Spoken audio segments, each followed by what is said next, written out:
She works for us 6 years. 6 years, that's a long time. What's her name? Ariel. Yeah. You can start. Cool.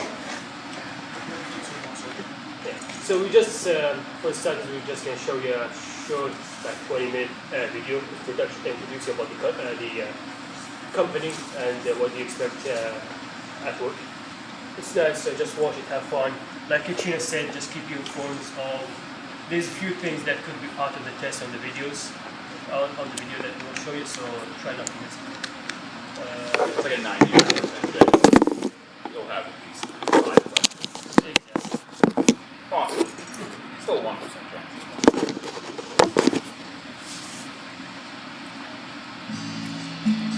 Welcome to Continental Pools. We're delighted you decided to become part of our family for the summer.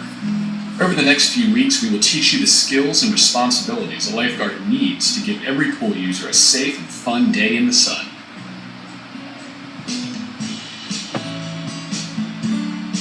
A Continental Pools lifeguard represents not only our company, but the pool owner as well.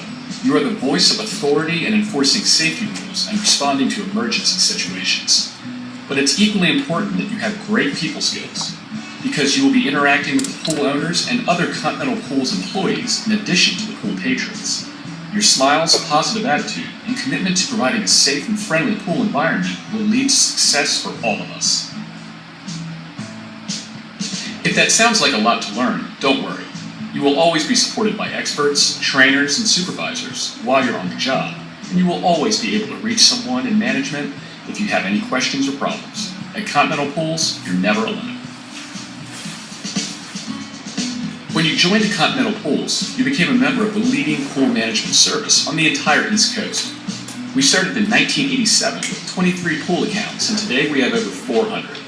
There are many advantages to working for an industry leader. For one thing, we provide the best lifeguard training, the world-renowned Ellis & Associates program, which is the same one that Six Flags and Disney use to train their lifeguards.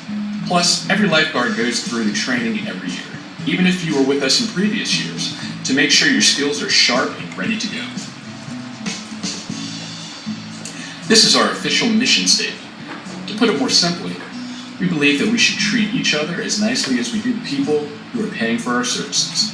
It's not only the right thing to do, it also works better. When team members support each other, they provide better customer service. You don't have to think of this as just a summer job. Our company is still growing, and there are always opportunities to move up within the organization. We love promoting from within. If you work hard and demonstrate your abilities, there just might be a future in management for you and our Continental Pools family. All of our officers and senior managers started as lifeguards. These are the tests you must pass in order to qualify for lifeguard training. Your swimming skills and strengths will be further developed as you go through the training. By the time you graduate, you will be ready and able to handle any situation that might arise in the pool, including saving a life. Once you pass the Ellis & Associates certification training, you will receive a lifeguard license that is good for 1 year. You must have this license with you whenever you're on duty. I can't stress enough how important this is. If a health department inspector asks to see your license and you don't have it, he will dismiss you immediately and close the pool. Don't leave it at the pool when you go home either. Licenses get lost that way, and if you lose it, you will have to pay for a replacement.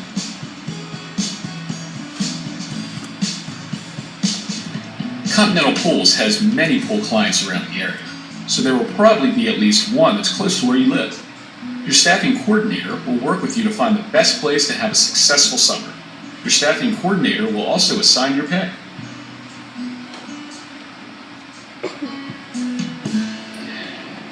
Your pay is based on your position and the location you work. Your pay rate is confidential, and you are not allowed to talk about it with anyone.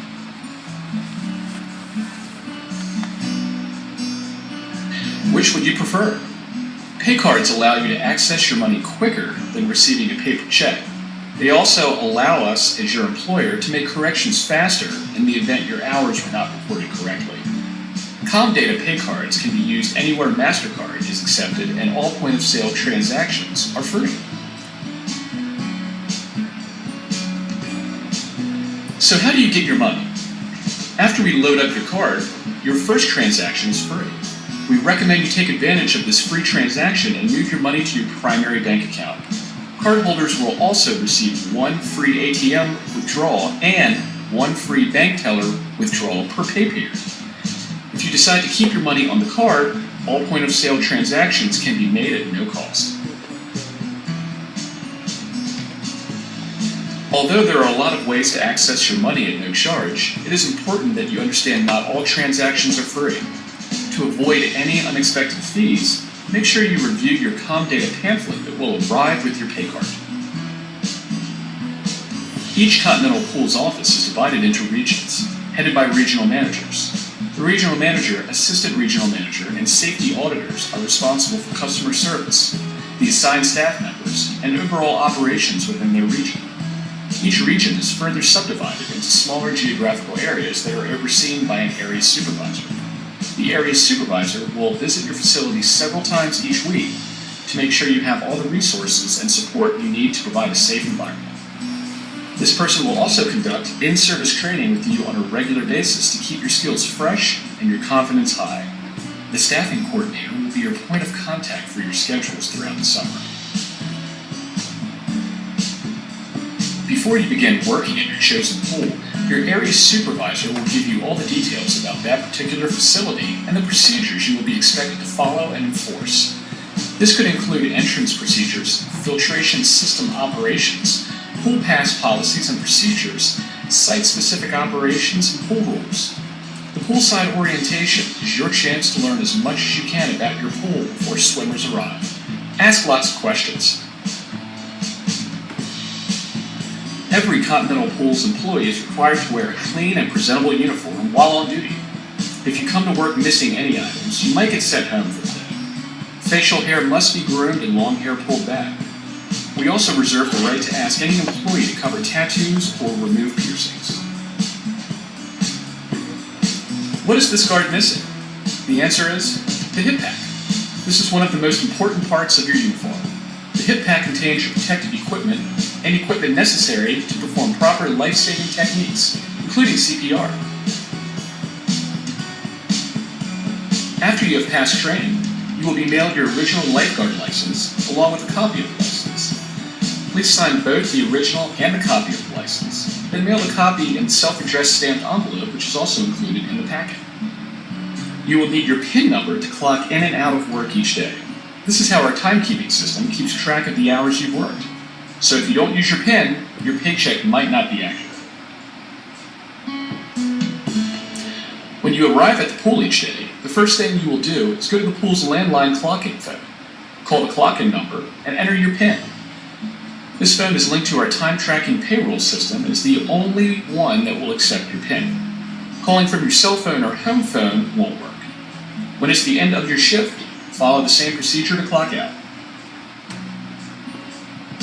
Your regional staffing coordinator will confirm your availability and set your schedule for the summer.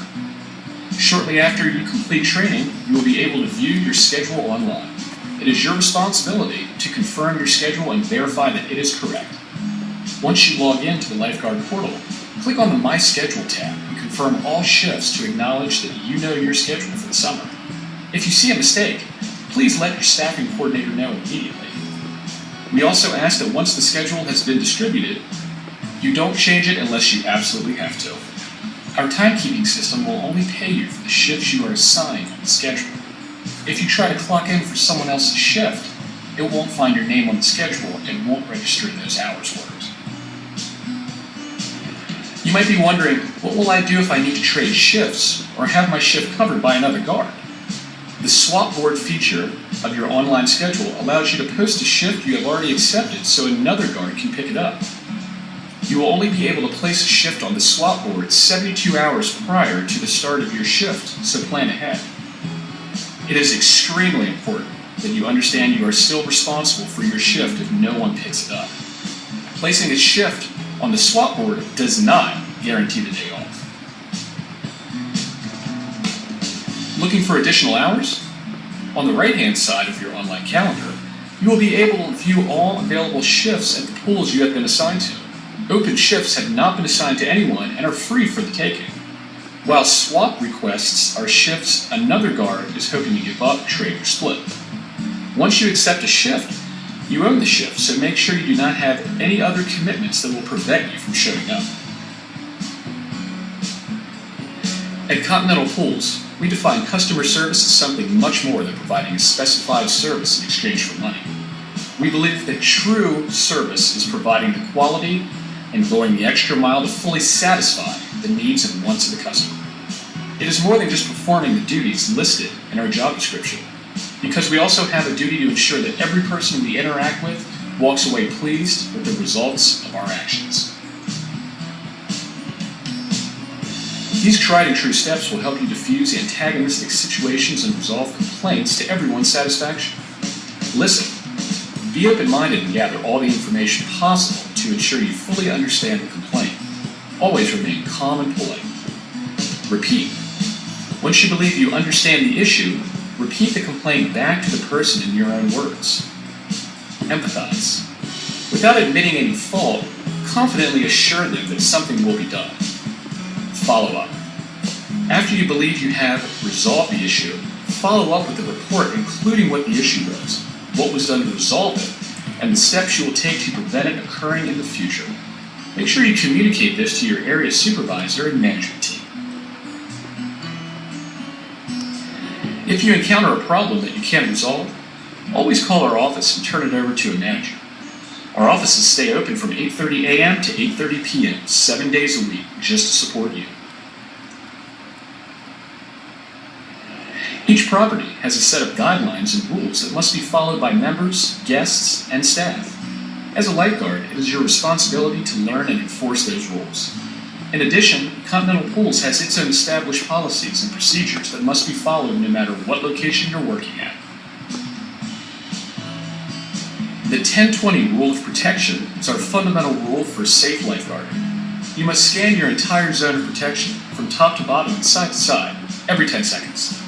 You must also be able to respond properly to any emergencies in your zone within 20 seconds of identification. Patron safety is our #1 priority.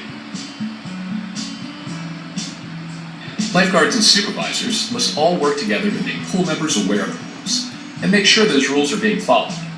If a rule is broken, explain that the rules are there for safety, and if one person breaks them, other people could be injured.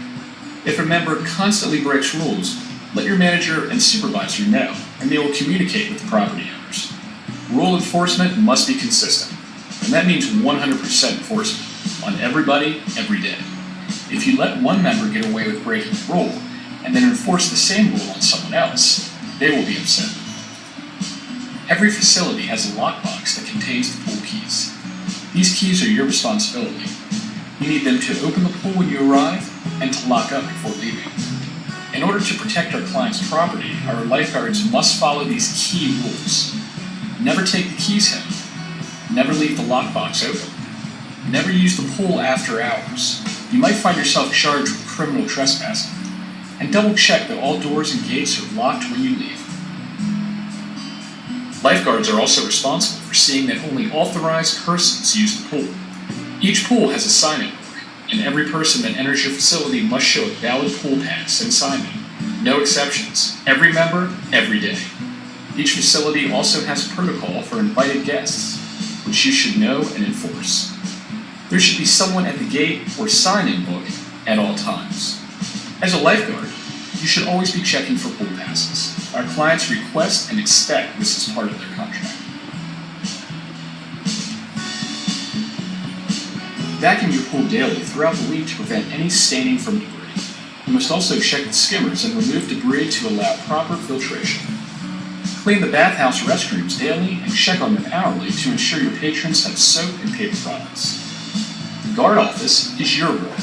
Keeping it maintained and tidy throughout the season is a direct reflection of you. Take out the trash weekly.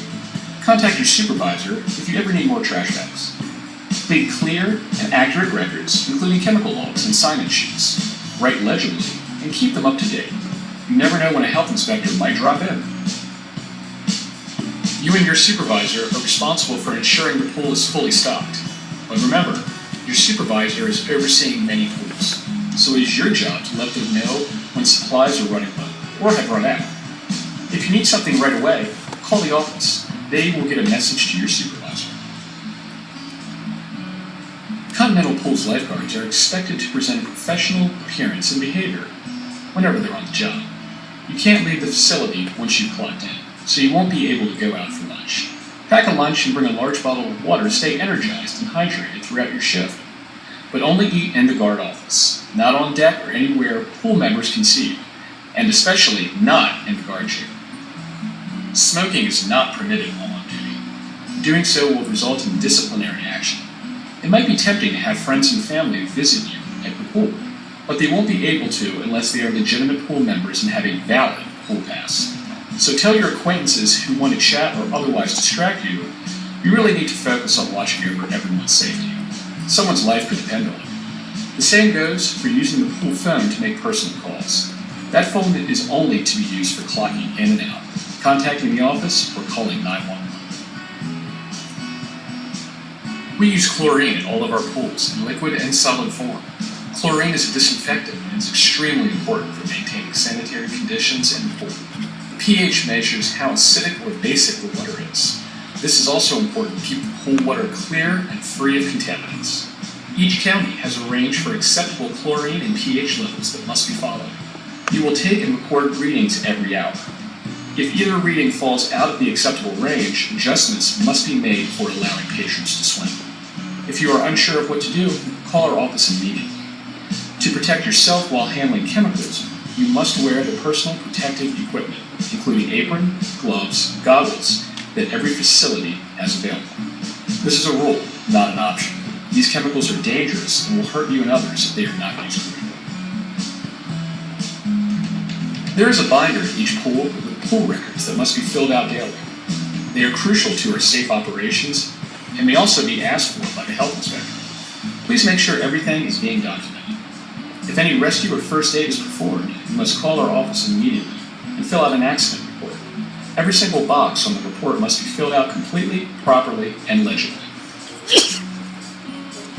Local health inspectors will visit your pool monthly to inspect the safety and proper maintenance of your facility. Contact the office to notify your area supervisor if they have arrived. Listed here are some of the things that they may check. We will now review all 15 reasons to close your pool. Any of these reasons is a serious enough health and safety hazard for you to close the pool and clear it of all patrons. Don't forget to call the office to inform them your pool is closed. Number 1. The main drains are not clearly visible from the furthest edge of the pool. If you can't see the drains, you can't see a person at the bottom who needs rescuing. Number 2. Chemicals are not within required levels. pH must be between 7.2 to 7.8, and follow your county guidelines for chlorine. Number 3. The landline phone at your pool is not working. You must be able to call 911 from this phone in the event of an emergency.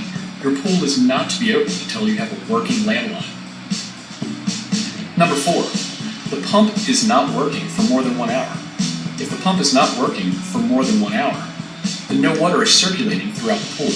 If there is no water circulating through the pool, then the pool water is not being filtered or chemically treated. Number 5. The water level is below the skimmers. If the water level is below the skimmers, then the pump can't circulate the water. The skimmers feed water to the pump. This keeps the pool water from filtering and being chemically treated. Number 6. The chlorinator is not working for 24 hours or more. All county health departments require that there is an automated system to install the chemical disinfectant or chlorine to the pool water. This system is called a chlorinator. Number 7. No water or electricity. All county health departments require you to have running water and electricity. The bathrooms need water, hot water for the sinks and showers, and cold water to be able to flush the toilets and fill the pool. The bathrooms and common area need electricity for lights, and the pool equipment needs electricity to operate. Number 8. Unsafe or unsanitary conditions. This includes fecal, blood, vomit, or dead animal contaminations. These contaminations need to be removed, and additional chemical treatment must be added to the water. Number 9. Immediate hazards include glass or other foreign objects in the pool that are a danger to pool patrons.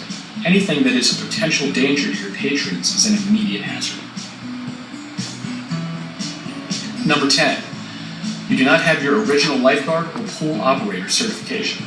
Local health departments conduct random, unannounced visits to inspect public and semi-public commercial swimming facilities. Pools are required to have certified guards. If you do not have your certification, then you can't prove that you are a licensed guard or pool operator. Number 11. You do not have control of your pool and patrons. Whether it is due to either the number of patrons or the behavior of one or more patrons, you must clear the water of all swimmers.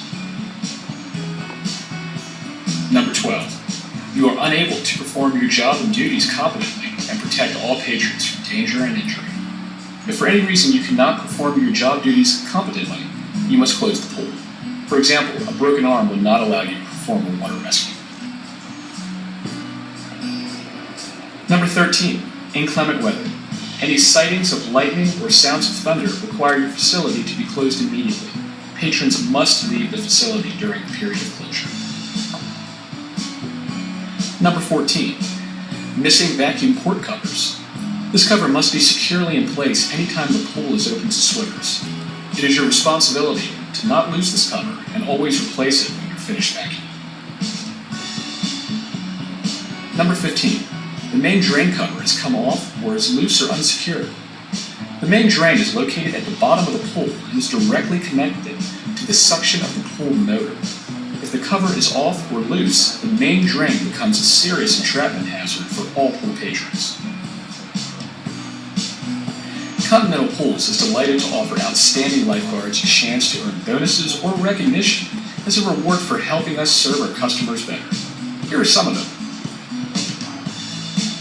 ZAP stands for Zero Accident Philosophy. Lifeguards who do an outstanding job of adhering to and exhibiting our Zero Accident Philosophy can be nominated by their area supervisor for a ZAP award. All nominees receive ZAP bands to be worn proudly. Nominees are then entered in a drawing, held every 2 weeks. One nominee from each region will be awarded a gift card. At the end of the season, all nominees will be entered in a grand prize drawing. Previous grand prize winners have won laptops, iPads, and other great electronic devices. Do you know anyone who would make a great Continental Pools lifeguard? Refer them to us. You will receive $10 for each one who passes our training class successfully. This will be paid out by June 30th. Refer the most lifeguards and get a $500 bonus. Again, to qualify as a referral, they must pass the training course. There will be one winner from each office: Maryland, Northern Virginia, Southern Virginia, and Massachusetts. Each week, your area supervisor will select the lifeguard of the week. This is someone who has done an outstanding job of going above and beyond in executing their duties. Lifeguards of the week receive a blue rescue tube cover, and their picture is posted on Facebook. Each area supervisor, in conjunction with their regional manager, names a pool of the week. This is based on safety record of patrons and lifeguards, lifeguard attendance and working schedule shifts with no call-outs, pool cleanliness, and customer feedback. We believe in you and your ability to make a difference. Thank you for choosing to work with us at Continental Pools. This company was founded on a principle of integrity towards everyone: our own staff, our pool clients, and the pool's patrons. Integrity to us means taking every step, using every resource available, and always searching for new ways to provide a safer, better service. By embracing our philosophy, you will make a difference in someone's life, as well as your own. Good luck, and let's all have a successful summer.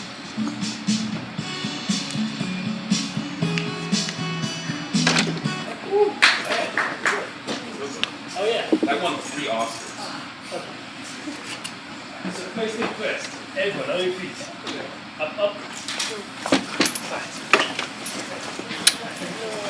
Just to get shot.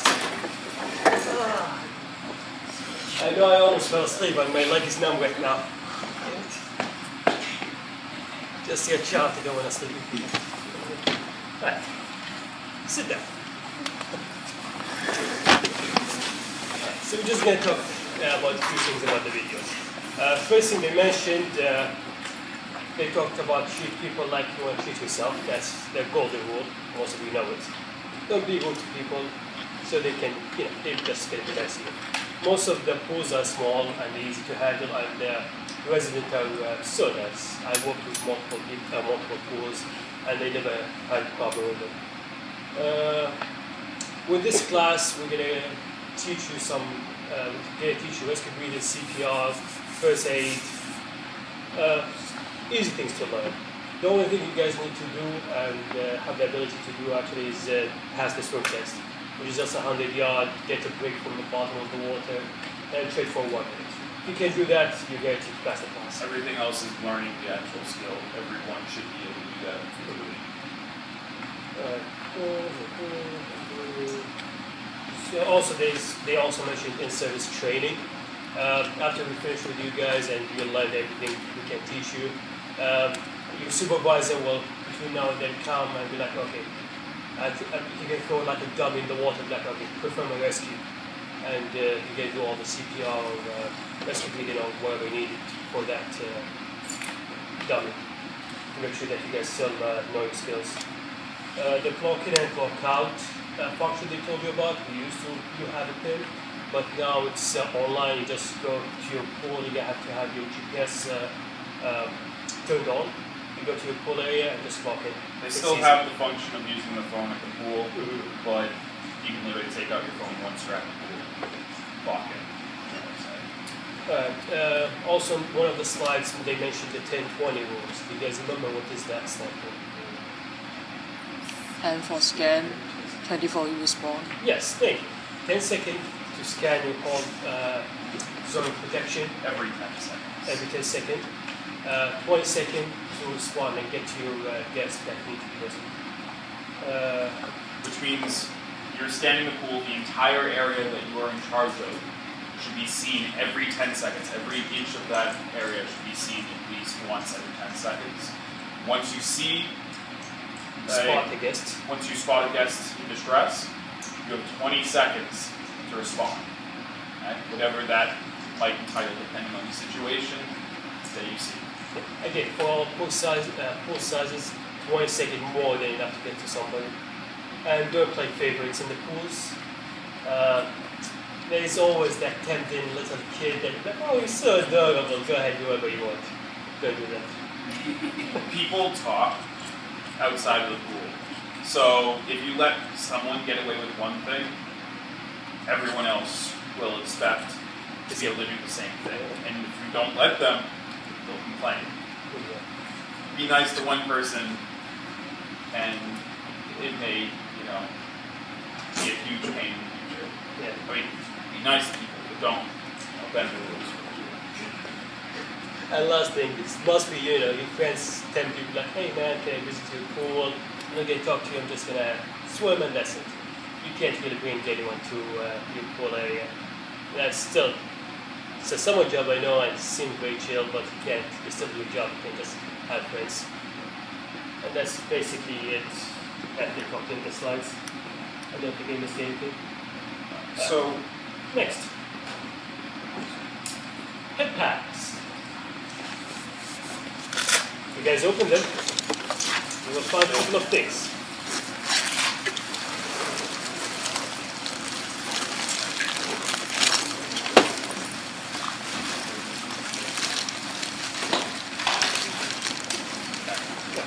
First, take your mask out of the bag. you need 2 pieces. Yes. Alright. Trash can.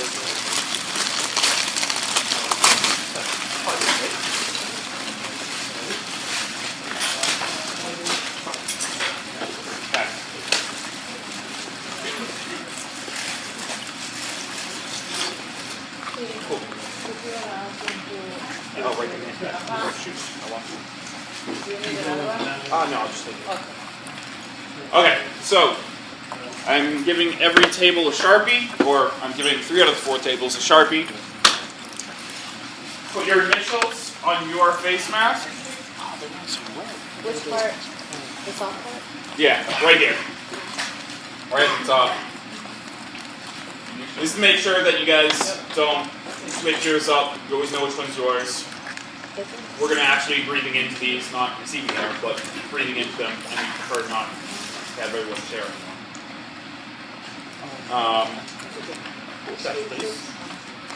Please. Yeah. You don't need those. Do you need your bag on this stuff? Thank you. I'll get you another. Cash, please.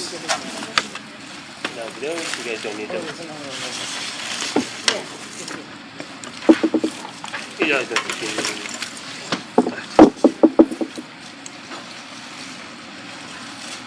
Cool. So your mask, it's two parts. The seal easy part is this one with the fluffy, I don't know, whatever you want to call it. And one with breather valve. This one is the part where it goes on your mouth and into your mask. So when you give a rescue breathing, you perform CPR or whatever you're doing and you have to give a breath to somebody, you blow into this one. This one, the air goes in and the guests try to breathe out or start going up. Everything will come from the side and nothing will go inside your mouth. It's a little one-way valve that only lets air go in one way. Everything coming out will be blocked. There's little vents here, so if they do breathe, it's the best option. It'll come out the side. Also, if they, let's say, throw up, it won't go into your mouth. It will stop it. So if you got lazy and you decide to remove it and you give a breath to someone like this, and they throw up, they'll be very tasty for you. So you're going to want to inflate this Make sure it's cushion kind of right squishy. here, and it needs to be squishy. So you should be able to pinch the sides. The reason that you want it squishy is it needs to form around your mouth. If it's too inflated, it's just going to balance and you're going to have a huge space. Get it nice and squishy, it can go around your entire mouth and make a good seal. Okay? So just hold the blue ring on the side and blow a little air in it. Squeeze. So let out air, Just hold the squeeze it. The ring. You guys have black. Just hold the black.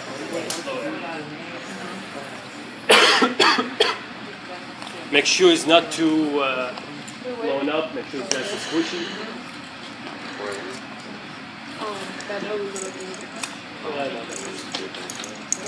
So you probably want to release a little bit of air.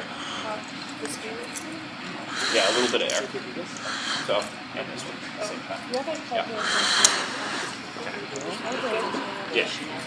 Should look like that, yeah. If it's all smooth along the side, it's too inflated. It should have a little bit of give to it. Should be able to place it. Here.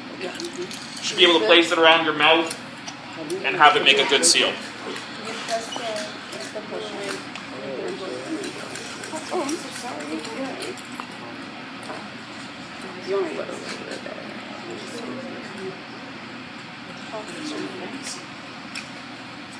Okay. A little bit more.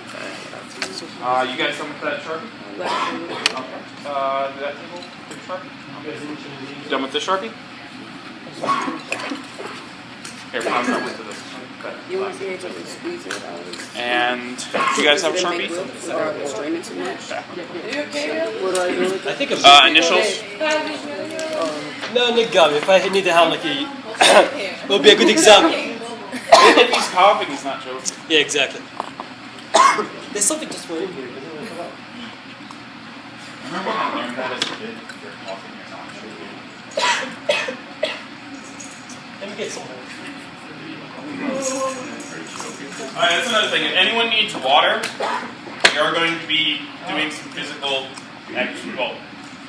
exertion here. We're going to be doing actual CPR, not on each other. Hopefully. But it does get a little tiresome. If anyone needs water, I got a whole case of water here. And there's also a machine out there. Alright? Bathroom is right down the hall. Got to read them. I already showed you guys. I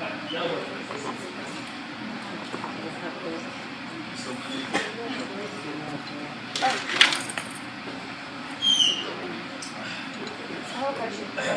Yep. If like they have to open here, are you able to change it or not?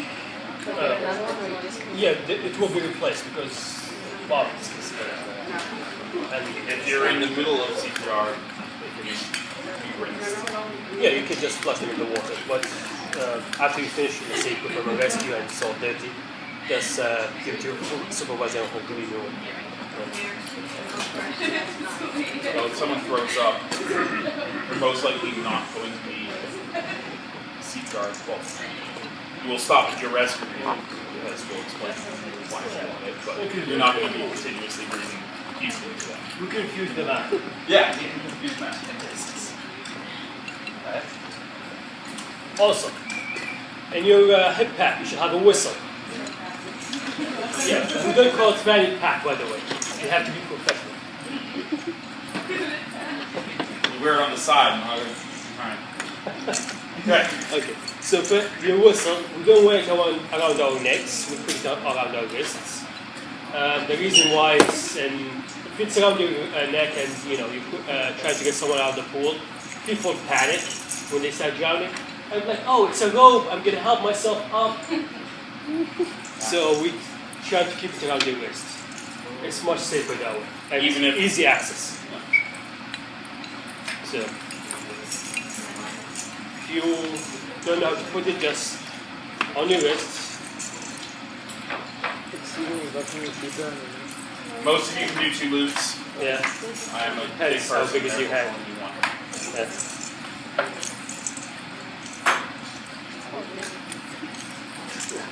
Probably going to do 2 loops.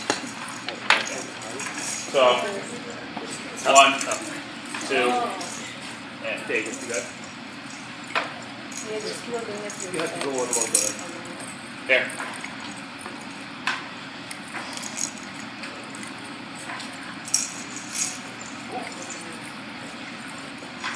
You guys got it?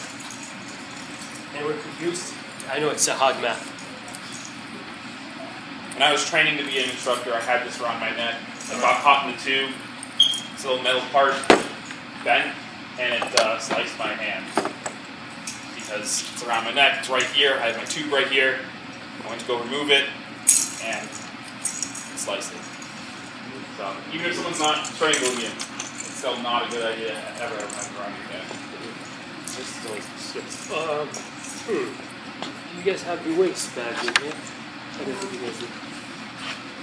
Oh, that's one step left. They don't have the waist bags, you know, to get the. Welcome to Continental Okay, we're gonna Pools. watch again. Okay. I don't know why I did that. Okay. And yeah, it used to be the waist bag where you put your gloves up to something. But they won't be this. Doesn't matter. So anything else about the head packs? Oh yeah, one more thing. Head packs go around your, you know, your head. Are they waterproof? No, of course not. But water, if it gets filled by water, should just come off. You're going to be jumping in the water with these on. Do not take these off before you get the water. Don't put your phones in your hip pack. Yeah, do not. I love that. I mean, unless you have disposable income with phones, because they will get destroyed if you do have to save someone. So your hip packs will slide into your, your mask will slide into your hip packs. And it should look like this. When you're on duty, it should look like this all the time. That's it. When you're on duty, it should always say like this, always connected. Yep. If you have a hip pack like this, you zip it from each Just side. put it in the pack and zip it. Yeah. Like this. Stick out. Oh. Yes. You guys should have 2 zippers, which is great because we only have one. I know, right? This only has one zipper. You just have to yeah, that one. just zip it all the way as much as you can. Yeah. Oh, yeah. Here, take this one. Switch. Is that one zipper? Alright. Awesome. So again, when you're on duty, your head pack should always look like this. The mask connected, both parts, around your wrist. Wrist. No, around your head. Yeah. Yeah, like this. And you should have it. Yep. We usually put it on the side, looks good Fully like this. inflated, Kind of fully lying attached, like ready to use. Exactly. So, Hamlet? Oh, also, one other thing that's going to be in your hip pack at all times, and we'll explain the use of them, is at least 1 pair of gloves. Best to have 2 pairs of gloves. as in 4 gloves total. 4 gloves makes it so that if you're treating one person and let's say you need to treat a second person, you have that option. Do not reuse Just stick. gloves. If you use them once, you toss them. Fully disposable, let's make sure you have them. We'll go over the whole glove usage. You guys can see probably there's extra zippers in there. That's a good way to store your gloves. So it will be an easy access. We do have one.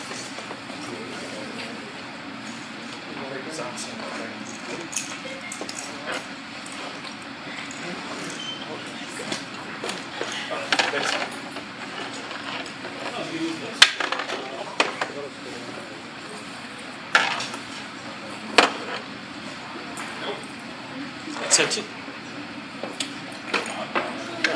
So we can still work through this. I dropped that password in the times in the phone. Nobody's watching that. Maybe they have an essay for that, maybe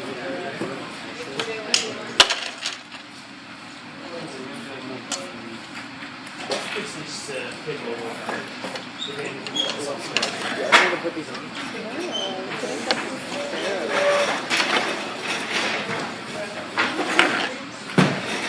Okay, so okay, so we're going to Alright, so move all of the desks off to the side. So if you Keep your hip packs on. You know,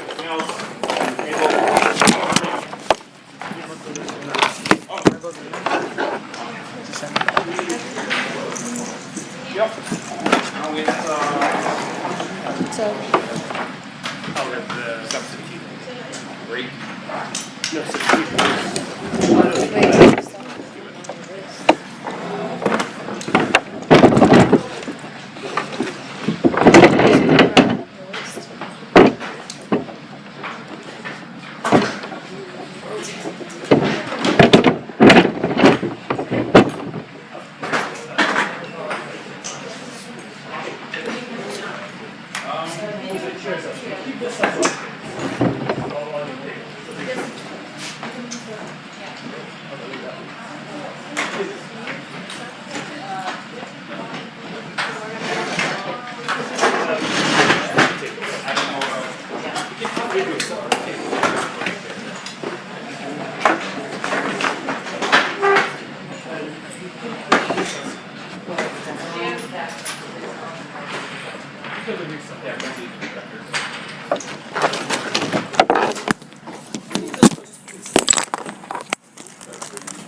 So we do not get the line of guns.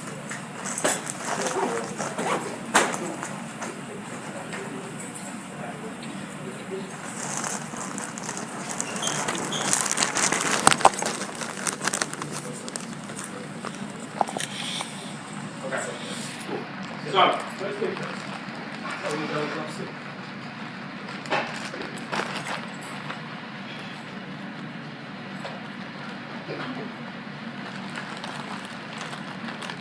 alright, who here has ever done first aid?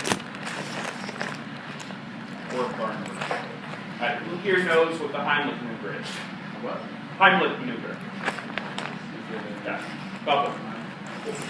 Okay. So the Heimlich maneuver is a method used to help people who are choking, who have an obstructed airway. Okay?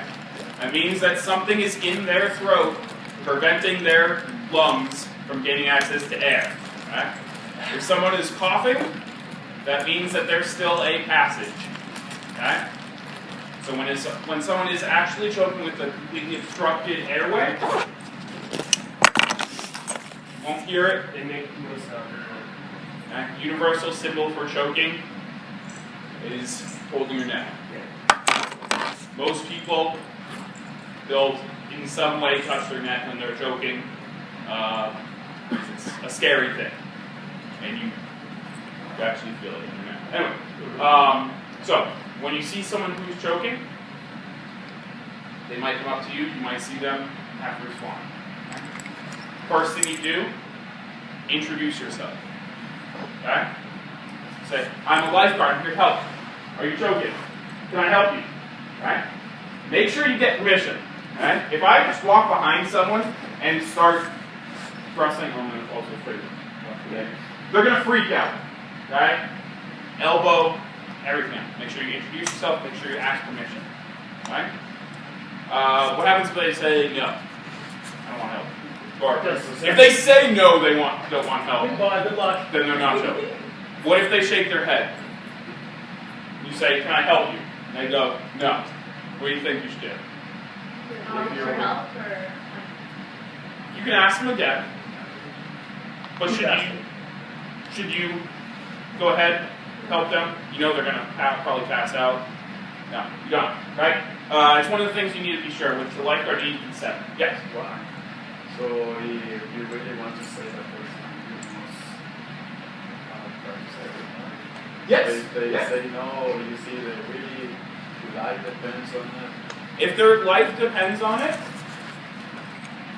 and they're still conscious, because their life does depend on it, if they're choking. At some point they will tell you yes. At some point they will tell you yes, or they will go unconscious. When someone goes unconscious, that's called implied consent, meaning you believe that they did not know that it's going to be this bad. They went unconscious. You now have the ability, permission to perform rescue services. You can't force yourself into helping someone. If they say no, just stay with them. Like I said, I'm a lifeguard. I can help you. Make sure you stand behind them, or be ready somewhere to catch them if they do fall. Keep making sure that they don't want, because they're probably going to change their mind if they said no in the first place. They're going to realize, I can't do this by myself. Yes, help me, help me. I'm not going to say it again. Okay, so, would you like to? Sure. So, I'm choking. Okay. Sir, I'm a lifeguard. Can I help you? Can I help? Keep calm. Try to calm, sir. Can I help? Okay. So what he's doing right here, putting his gloves on. Okay? Before you touch anyone, make sure you have your gloves on. Alright? When you're walking up to them, you can start putting the gloves on. Alright? Make sure you always have it. You don't know what they have. Sounds bad. Get squish over that way. Go. Get your gloves on. First, you can bend my knee between his legs. With my pinky, you can find his belly button. Like this. I'm going to put your fingers up. 1, 2, 3. You can hold my hand like this. On the spot, I can 1, 2, 3. You can hold my other arm and push it. I'm not going to actually do it now because you can't get over my hand. But the movement is in and out. Alright? You want to go in and up. Alright? Because the diaphragm, where your lungs are, behind your rib cage. You can't go through your rib cage, so you go underneath. Alright? So, 1, 2, 3. 1, 2, 3, 4, 5. 1, 2, 3, 4, 5.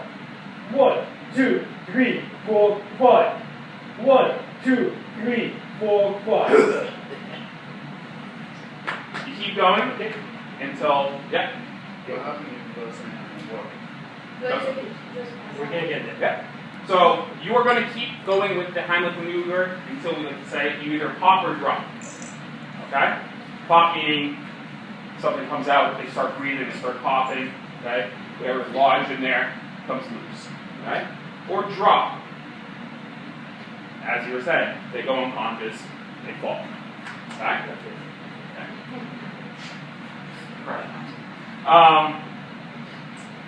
Cool. So, again, going around. Finding their belly button. Going 1, 2, 3 fingers up. Okay? Should be kind of easy. Going in. You can hold your fist like this. Come over to the right arm or wherever you want to hold it. You can push in and up. Fist is like this. Okay? Not like this. like this. They don't actually push on each other. It does hurt quite a bit. And there's a chance you go up with your Yeah. So we got in, up. Okay? It's like a little J movement. Cool. Now, you shall jump. Yeah, cool.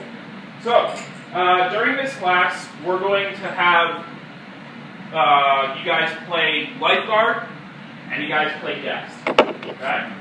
More realistically that you treat these situations, the better it is for you guys to learn. Right? If everyone is just pretending, lightly, like, oh, I'll help you move my own arm as an unconscious guest, you guys aren't going to be prepared for when, or if, hopefully never, but if something ever happens. Right? So try to Be as realistic as possible. Yeah. That's all we need. So, this time he won't come off. It's a little drop, and when you drop, it's actually a little drop for real. Yeah. I don't catch you in time for what I just got ahead. So, This is where the whole putting your leg in between theirs and bracing yourself comes in handy. Okay? I outweigh him by quite a bit. Alright? I look, so I probably ahead. If he was standing straight up, I would crush him. We would both go down. So if I like this, and then hold it and you decide to drop, we're both going down. there's no way Why to did hold. that happen? Like, you can't really hold a person and you just fall. Try to lower him as best as you can without hurting him, but if you need help and there's a lot of people around you, like whatever any person you see inside, like you, with the watcher, just come here and help lower him. Yeah, that's it. I've also had about a very small girl in one class be able to Oh yeah, I catch me. remember her. She was like right here and the guy is like Yeah. somewhere way to go. There was about 1.5 to 2 feet height difference, and I'm gonna guess over 100-pound weight difference. Plus I'm getting crazy. Yeah, they were still able to do it. Because you're not carrying their whole weight, we're gonna show you what happens. So, I asked for permission. yeah, put the gloves on. Belly button. 1, You okay? 1, 2, 3, 4, 5. 1, 2, 3, 4, 5. This is consciousness. You're going to lower him, support the head all the way down. The moment he gets unconscious equal 911. So you with the white sweater, go to my office, call 911 and get back to me, okay? That person going to call 911, I'm going to start confirming care. Right up, not something. Up. So I get this person on the ground. What do I know about this person right now? He's unconscious. Why? Something in the airway. How am I going to get that thing from the airway? No. Close. Yeah, we're going to do chest compressions. So similar to CPR, yes. So I'm going to move to his side, move his arm away. Again, let my knee touch his body. Between the nipple line, I'm going to hold my hand like this. You guys behind if you want to move on the other side, go ahead.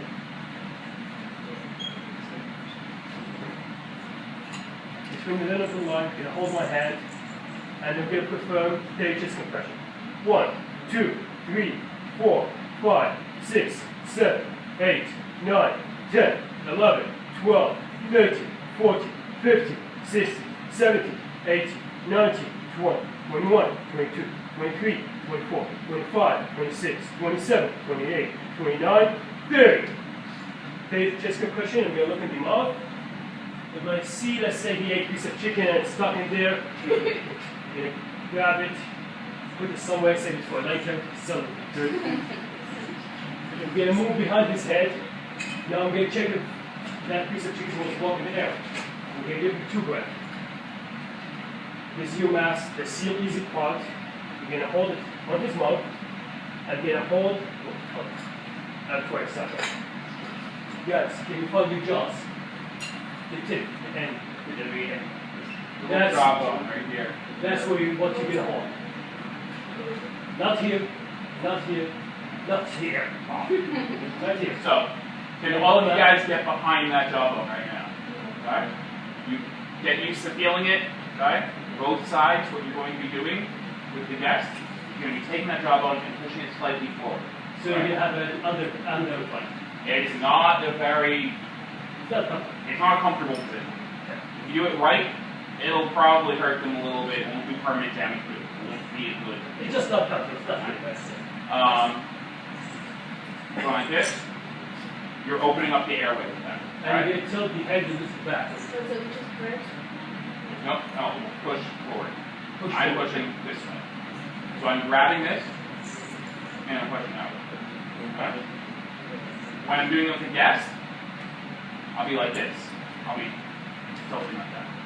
Alright?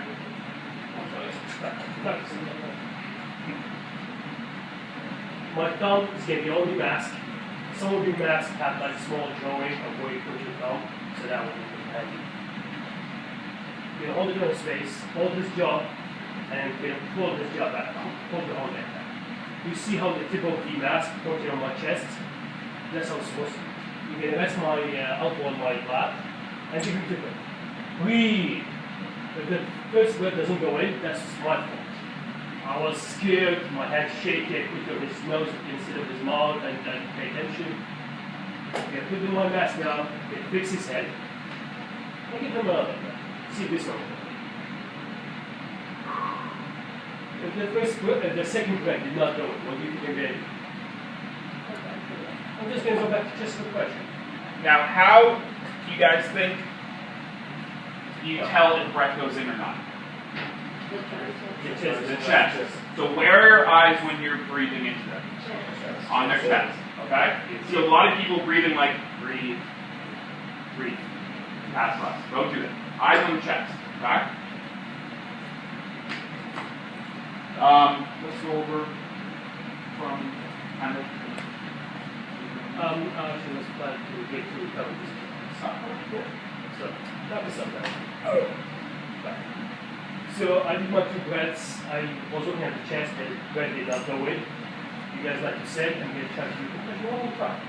See if this time will work. You move back this side, move his arm away. Then do another big chest compression. 1, 2, 3, 4, 5, 6. This start going up. They're going to start going up. I see side of consciousness. He's breathing again. I see his eyes open. He's looking at me. He's looking at the dozy. I see his chest moving. And then if the guest breathes, does he have a pulse? Yeah. You're supposed to go at least 2 inches deep. Yes. You will feel the chest cracking. Yeah. The first 2 compressions Nah, will be a little hard. After that, the chest will feel really soft and like sponge. Yeah. You heal, You're feel just cracking all the ribs so you can easily get into it. Now, yeah. So don't do this on each other. I mean, unless It's someone painful. needs it. This is something that will save someone's life. Alright? If you do these techniques, including CPR, which is a similar outcome, you're most likely going to crack a couple ribs. If you do this, someone breaks the ribs, I'll tell you right now, if they sue you, you won't be liable. You're doing this correctly. Okay? Yeah. Life over limb. I'd rather be alive than have a couple cracked ribs than be dead and have perfect nice ribs. And again, ribs heal easily. So Okay. it's not like they're going to be whatever that. Positioning for the compressions is important. You want to get midline. Right? This bone right here, the sternum, has this little nice spike at the bottom of it called the xiphoid process. Okay? If you push too low, that has a chance of snapping off and puncturing a lung or something else in their chest. Okay? That will cause more harm than good. If you're too high on their neck, you're not going to be doing anything, and you're probably going to hurt them as well. You'll break the collarbone. So you want to go midline, and nipple right in the center. Okay? Press.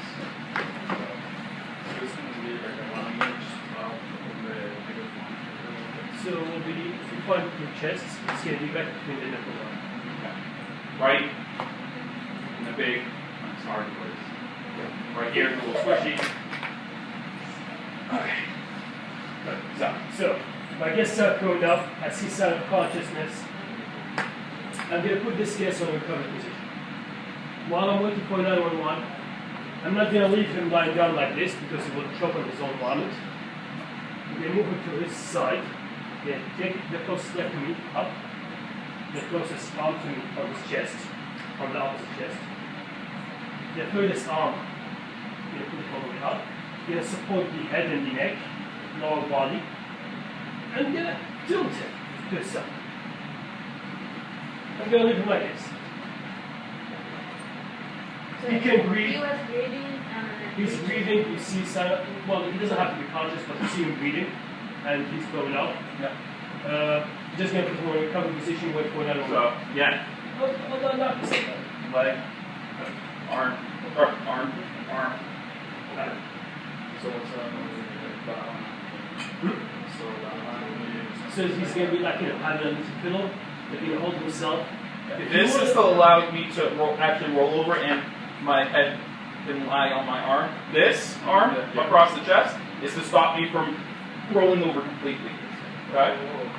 Yeah. So if I was like this, it rolled over my face, and that won't really help. This arm here, right, will stop me from going over. If anything, it will stop me about right there, when my arm can't physically get pushed. I pushed him away from me, because he will, there's a still chance that he will keep going up. That way he will go away from me, the airway will stay open. If you push towards, you're going to get all that full vomit. While he's like this, if he's conscious or unconscious, as long as he's breathing, I'm going to keep one hand on his belly, or his chest, to make sure I monitor his breathing. His neck is wide open, I can have my fingers in each check pulse. But with the pulse check and stuff, we'll show you that, I'll do that later. Okay, cool. Next So, we're going to go over these in pieces, just in case you guys didn't memorize that entire sequence. Pieces. Okay. Yeah, so during the beginning, the made so much of that 911. So if you are in the middle, and you are performing CPR in the paramedics comes. Yeah, we're going to get to that. That's a good question. You are to perform rescue treatment on anyone until a couple of things happen, and we'll explain what those things are. But once you are relieved, if they say, we can take it from here, okay? Or, some form of that. Not that if they show up. If they park in the parking lot and they're getting out, you don't stop. You keep going until they are ready to immediately take over. Even Okay? if they get close to you, they probably will. Well, if they see that you're doing a good job, they will not stop you. They will just let you do whatever you're doing. They will have the equipment ready, then they stop you. Don't just assume, oh, you're here. Take over. Goodbye. Don't stop until they tell you to stop. But if they say, see, move up. The ambulance? Yeah. Yeah. If they So tell if you are performing super, the moment they stop say, you, The moment they say that you are done, that's it. you're done. So you are the first responder, you are the first aid, you are the person giving the initial rescue. They're the intermediate between the hospital, right, which is the goal in most cases. Right? They're the ones that will be taking over. I used to be certified EMT, people who ride in the ambulance and come through all these. We have a lot more training. We're prepared to handle any situation. Right? yeah, I'm sorry about because of the emphasis on this one. I don't fully understand. So suppose, well, of course, this never going to happen. If the person, so guys, a few times. You cannot say that someone's dead. No, suppose because can get freaked out. I see. Oh, it's just like that. Yeah, we'll get to that later. Right now, we're just working on the highlight for construction. But we promise that we will explain most of it. But one thing is for certain: you cannot, unless someone is obviously decapitated, like their head is physically separated from their body, which you should never see. But unless that is the case, you are going to assume that they are alive and savable. Okay? You have no ability to pronounce death. EMTs are not able to really pronounce that unless there's obvious signs. They will attempt to resuscitate under almost any situation unless decapitate. Cool. So we're going to practice the Heimlich and all that fun stuff. So yeah, there is 18 of us, which means 2, 9, which means one group of 8, one group of 10. Work out the best. Okay, so we need half of you guys to step into the center, and the other half to come along the sides. Just a line like this. So, who wants to volunteer to be the first group? This way. Okay. We'll just take people. Next two. Volunteer? Got it. Oh, that's right. I'm going to let you space down. So you'll be facing this way. We need one more volunteer. Okay. Are you in? Oh, okay. Face. Okay, cool. We let you space me. You guys space that way. Cool. And let's spread out a little bit. Okay. If you guys have towels and want to use them as comforting padding on the floor, you can. We just want to make sure you guys don't get hurt, but we've done this on the floor before. It's fine. But if you have bad knees later, there's no need help. Anything. So the people in the back, you guys going to be the lifeguard. The people in the front, you guys going to be the guests. The guests are going to start choking, maybe holding your neck, trying to cough, but actually will make no sound. The lifeguard in the back, they come to you like, hi, I'm the lifeguard, I can help you. Are you choking? The guest will give you a permission, that's you guys. Like, yes, no, you can't do speak, actually. The lifeguard is going to get you gloves. You're going to wear them, not to hand down, you're cheating. Yeah, when they give you permission, you're going to get your gloves, wear them, get your handlet. Again, with your pinky, find the belly button, 3 fingers up, hold your fist. Everyone going to be nice and loud, count to 5, and keep going. We don't stop at 5, just go back to After 5, you're going to want to be looking, when you're doing the compressions, you're going to be looking, okay? So, after 5, you want to make sure, remind yourself that, you know, when they cough something up, that they're breathing, keep an eye on them. Don't just keep pounding away and then forget about them, right? Don't actually like pause for like a whole minute. Yeah, no. You're going to be going 1, 2, 3, 4, 5. 1, 2, 3, 4, 5. Okay? We're going to let them lose consciousness. Yeah. So, again, guests can lose consciousness. We'll tell you when. We'll tell you when. Try to be as realistic as possible. Don't. Just in case you guys don't know, when people faint, they don't fall back on their heels, they go straight backwards. It's more like letting go of all your muscles and just collapsing. Right? Just the person behind it, they will catch you. We just guess. Okay, so guests. You are choking. Okay? We're going to walk through this as a group since you guys volunteer as the first ones. So, guests, you are choking. Okay? Lifeguard. Okay? First thing you do is what? Yeah? Okay? And then ask permission, can I help you? Okay? If they say yes, then you can go about it. Okay? You're going to want your gloves on. Now, most likely when you're approaching the guest, you're going to be already putting your gloves on. Okay? You're going to be getting used to doing that. As soon as you see someone in need of help, you know that they're choking. Second, hi, I'm a lifeguard. I'm here to help. Can I help you? And by that time, you should be halfway through putting your gloves on or all the way done. Okay? So once everyone's gloves are on, Just one. okay? Now this is where it's important to have your hip pad on the side. Exactly. I had a group before have it in their front, and when they went to do compressions, someone got poked in the back. Yeah. This one on the side. It's more comfortable for you Yeah. for the guests. Cool. So, assume that position. Did you need all the tools, right? You sense it. You don't relax. You stand up. But you need all the tools. Make sure to brace your back foot. Be ready to catch if they do fall. Put you in the menu. If their feet are together, okay, and they're choking, you're going to take your legs and you're going to, yeah, spread it out, okay? Good. Cool. Edward, together, 2-5.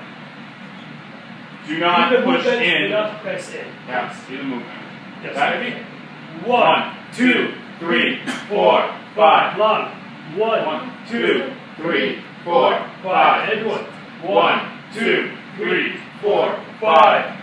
1, 2, 3, 4, 5. Come on, Tina. Everyone. Edward. 1, 2, 3, 4, 5. 1, 2, 3, 4, 5. As a new guest. 1, 2, 3, 4, 5. So go with the shoulder. I can't. Don't stand there. Good help. But your eye level should be able to see it's right here. Okay? You don't have to look. I just have to look at the chest. Oh. Yeah, just right here. Alright? Cool. Keep going, guys. Keep going. 1, 2, 3, 4, 5. And you don't need to stop. 2, 3, 4, 5. 1, 2, 3, 4, 5. 1, 2, 3, 4, 5. Yes. 1, Lose 2, consciousness. 3, Drop. 5. Drop. Drop. You listen. Don't be nice. Cool. Support Make sure the you head. support the head. Make sure you support the all the way head. down. Head is the most important. Okay? Cool. Now, the guest lose consciousness. Consciousness. What do we do? As soon as a guest becomes unresponsive, meaning they cannot talk, they're unconscious, the first thing you do in any situation on an unconscious guest is you make sure that there's an ambulance on their way. Okay? So where we are going to point to someone, okay, in the crowd. Make sure that they know you're pointing to them. Okay? In his case, you in the white elite shirt. Or there it is, yeah. He knows I'm talking to him. Okay? He acknowledged it. We're making eye contact. I need you to go to my office, call 911, and get back to me. Okay? That's the line you always will use. Yeah, those three things. Go to my office, so my phone, use my phone, the one that's landline to that direct location so they know exactly where you are. Okay? Call 911 because you need an ambulance. And 3 is to get back to me. Okay? That's important because if they don't get back to you, there's no 100% certain way for you to know that they actually did that. Some people freak out in these circumstances. So if I say, I need you to go to my office, call 911, get back to me, you might say, I can't look like he's going to your office, but not actually go there. No ambulance is on the way. You're performing whatever rescue attempts you need to for the next 30 minutes. And, there might not be anyone coming. Yeah. What if the people that are really calling out on their side? Let's say they're giving them a crack. Just tell them. If you see them throwing the phone out, then stop. Don't use your phone. Go to my office, call 911 from that phone and come back. Please. Landline is easier because GPS. it's like a GPS, and you can leave it off the hook and it's still. Emergency personnel, they don't have the best tracking service with regards to your cell phone. Facebook actually has a little bit better technology than the 911 operators, fortunately. Landlines, though, are directly wired to that specific location. They know exactly where you are. Okay? GPS on the phone with 911 operators tracking you, they'll be able to tell, okay, you're in this area. It could be a couple 100-yard radius of your actual location. Okay? What if there's just the person that is tracking in the pool and just you as a one-man? That one, you're going to want to make sure that there is an ambulance on the way. How? If it's just two. Yeah. So what you're going to do is you're going to be calling. Now, how you're going to be doing this is you're literally going to be calling 911 saying, I need an ambulance. I need to go help this person. Okay? That is if you are If completely it's alone. okay, and in a pool like that, like if it's gonna be a minute, and I just go around to call first and say I need to help this person because there's no point in here. So the moment you lose consciousness, pass out. If you all by yourself and there's no one to call 911 for you, you yourself will run to the phone, call 911, have a guess who lost consciousness, there's a chance he's choking, he choked or something, and they have to, I'm going to leave the phone open, I have to go back to front care. The operator will go, okay, we can lock you, we know where you are, we can say down, what's that anyway. They leave the phone open, not just... Even if you just call 911, dial the number, and leave it there, they will still send an ambulance. But much better if you say, there's an unconscious guest, I need to go perform whatever, Heimlich, resuscitation, CPR, all that, okay? They're going to be a little bit more of a hurry.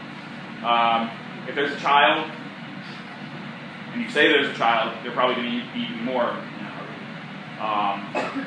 So for a child, if they're choking, which we don't get to, you're going to want to call 911 as soon as they're choking, because they're a child, and they need air more than grown-ups.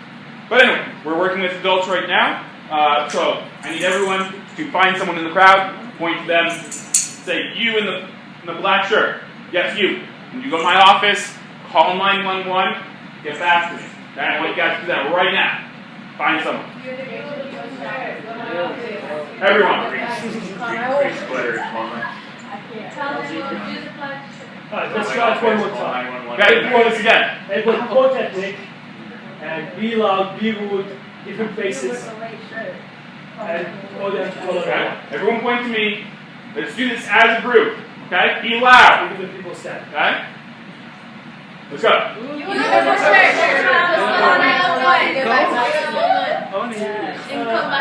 Get back. Okay? So, everyone now. Every single person in this room, including the people who are down, I want you guys to do this as a group. I want you to yell. Just this one time. Okay? Point to me. Tell me what to do. Go.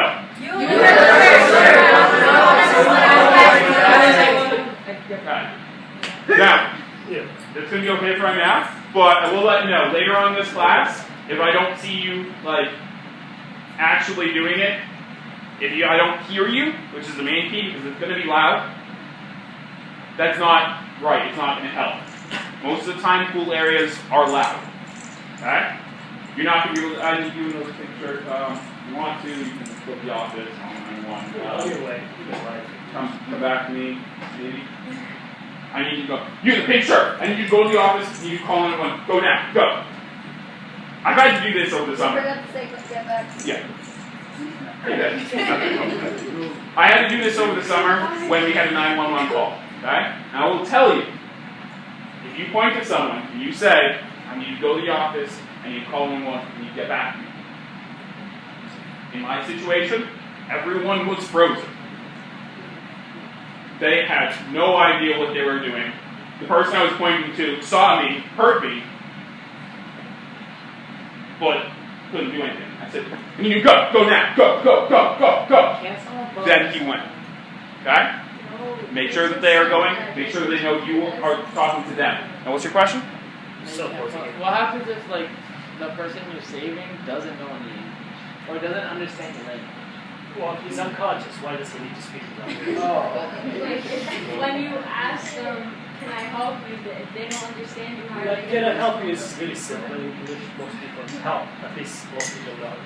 And even And if you are wearing your uniform yes, with a hip pad, they know who you are and they know you're coming to do something. they're gonna, guess.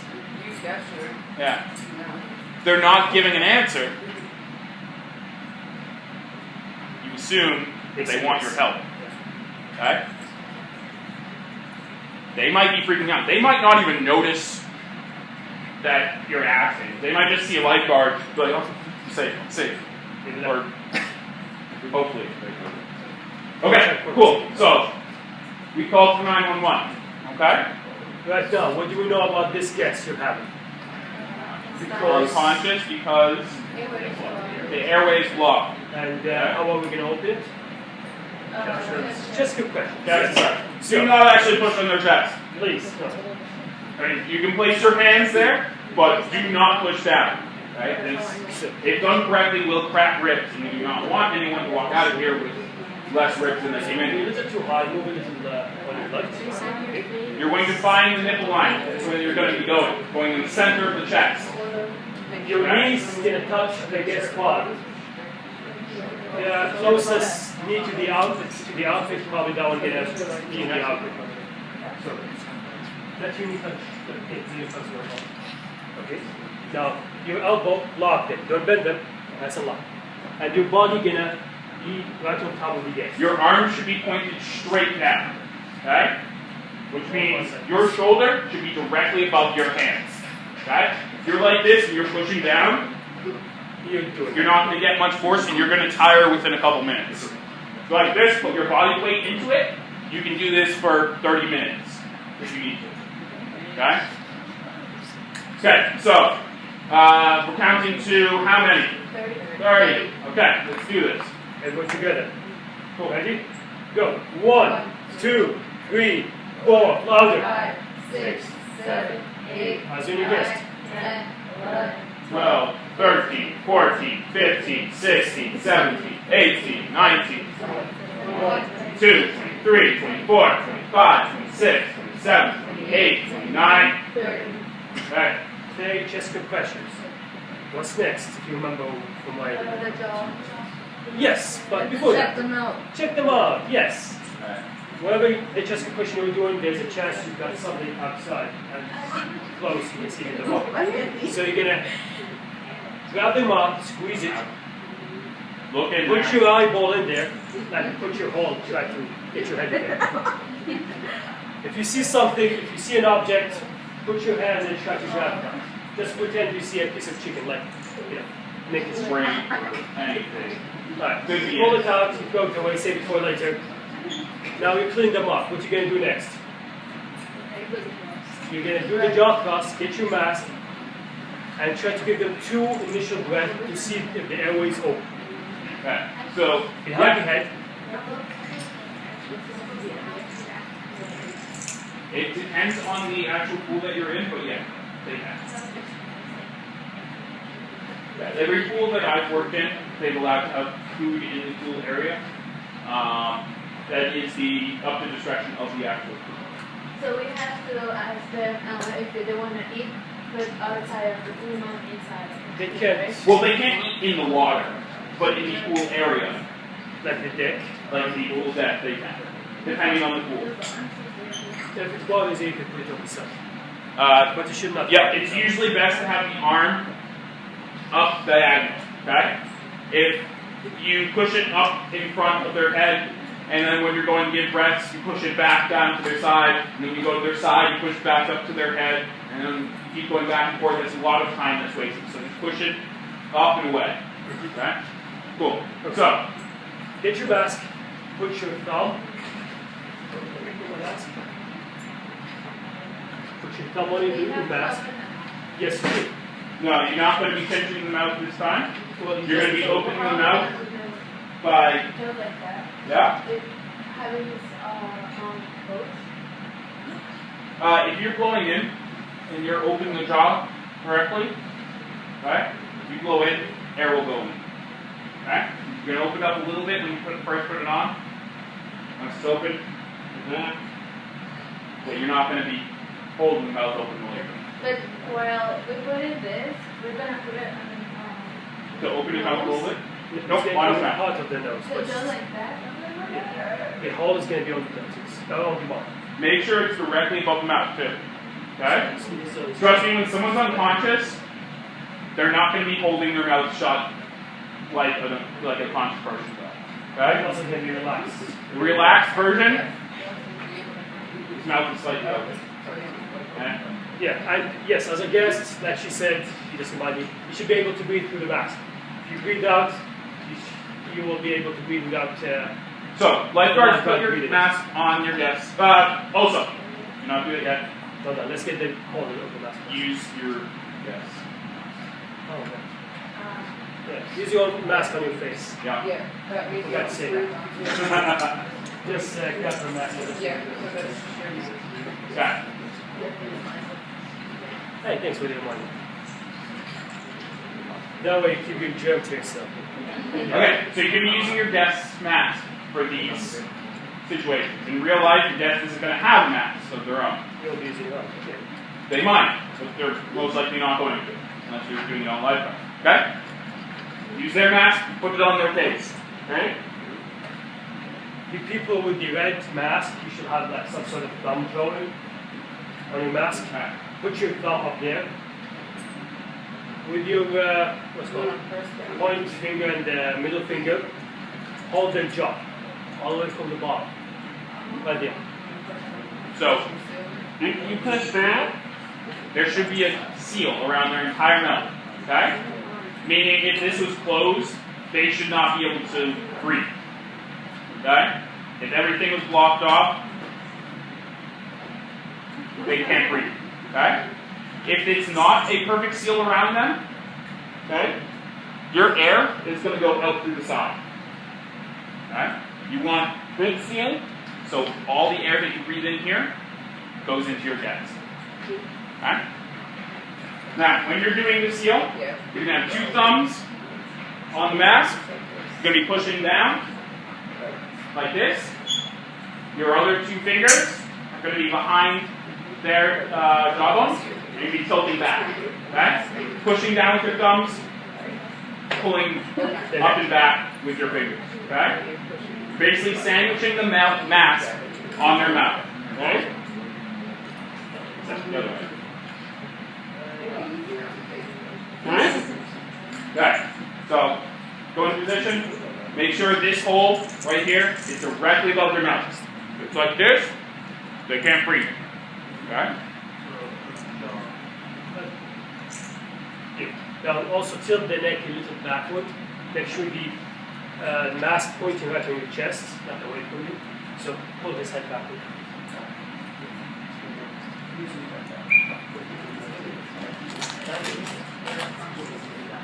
First one is always the most difficult. You get past this, you guys should be frozen. Get used to the meat. See, a little too close. Move your So, body a little backward. that's the one thing. When you are kneeling down, okay, you want to make sure that you have some distance between the top of their head. Okay? Yes. If they SVP, if you have bad knees or want one, use it as knee pads. Okay? So, a little away from their head, okay? That's because when you go down, okay, your mouth should be in level with their mouth. Okay? If their head is right here, you're going to be going like this in a ball. Okay? And doing that for a while will be breathing in. So move back a little bit. Yes, thank you. You want to make sure that you're not arching your back at all. You want to have a straight path. That's good. Okay? When you go down, your mouth lines up. Okay? Make sure you guys are all. Rest your elbows on your lap, so you're nice and comfortable. You don't have to do any big movement like that. Nice and comfortable, stay in one position, and you're only going to be moving your neck a little up and down. That's it. And while we're learning, I'm going to be nice and explain things to you, but when we're actually, like tomorrow, doing this, and you are too close, I will make you stand up. Sit. Up on your knees. Okay? And if it's too awkward, then you're in the wrong spot. Okay? If their head is right here, and you are standing up completely, they're not going to really like that. Okay? It's going to be embarrassing for everyone, but I want to make sure you guys get this right. Okay? Make sure that you are in the right position. So, seal the mask on the face, hold the jaw, hold the neck a little backward. Okay? Make sure the airway is nice and open. Hold his neck a little back. Back toward you. Okay. Now we're going to give 2 initial breath. Don't Do actually not breathe breathe in. in. Just next to the mask, just blow some air. Alright, everyone together. Breathe or blow air. 1 breath. Let's pretend the first breath did not go in. Your eyes on the chest. You did not see the chest rise and fall. When you don't see the chest go up, that's when the breath did not go in. We can always assume the first time is your fault. You're scared, you place the mouth on their chin, on their nose, on their forehead, and you didn't pay attention. You can put the mask down back on their stomach. Put the mask on their stomach. On the stomach. Hold the head, the bottom of the head, with both hands. Again, tilt it up and back down. Nice and gentle. Don't drop the head, please. There's too much knowledge in there. Get the mask back. Take the mask. Seals back on their face. Same exact way. Hold the jaw. Hold a little backward. Hold the jaw. And give your second breath. Your second breath did not go in. That means the airway is still blocked, right? With the airway still blocked, it's still blocked. What you guys gonna do? We're gonna go back to chest compression. Yes. So, put the mask back on the stomach. We don't want to get it on the stomach. Now explain some of the reason behind this, okay? The reason that they were choking is why? The airway blocked, okay? The reason that they collapsed is because they ran out of air, right? Their body wasn't able to function in a conscious state with that limited air, they collapsed, okay? They are on the ground. They still have something in their throat, okay? You do the chest compressions. Why do you do the chest compressions? Yes. What you're doing is you're compressing the lungs. You're forcing air through the pathway that's blocked, okay? If you do that enough times, it'll either open up the pathway by letting the obstruction, come out a little bit and then go into the correct food hole, so you guys understand, or come out completely. Either way, that is what you're doing. You're forcing air from your lungs out through your mouth, or through your airway, okay? When you are breathing, if you cannot get a breath into them, that means that their airway is still blocked. Okay? So you have to put the chest. Yes. If you can get a breath into them, if your breath makes their chest rise, that means air is able to pass freely from their mouth to their lungs. Okay? There's no obstruction, and we'll get to that later, but this is just okay? So that is why you're doing these. Make sure you guys understand why, because just memorizing it, you forget one step, and you're lost in the whole circuit. But if you know why you're doing things, you can adjust. Okay? So, we do our 2 breaths. Okay? They do not go in. You do not see the chest rise and fall. Next is Chest. chest breath. Okay, do it.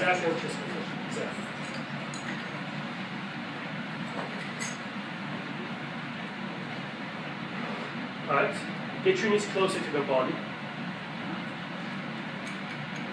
Great. Straight on.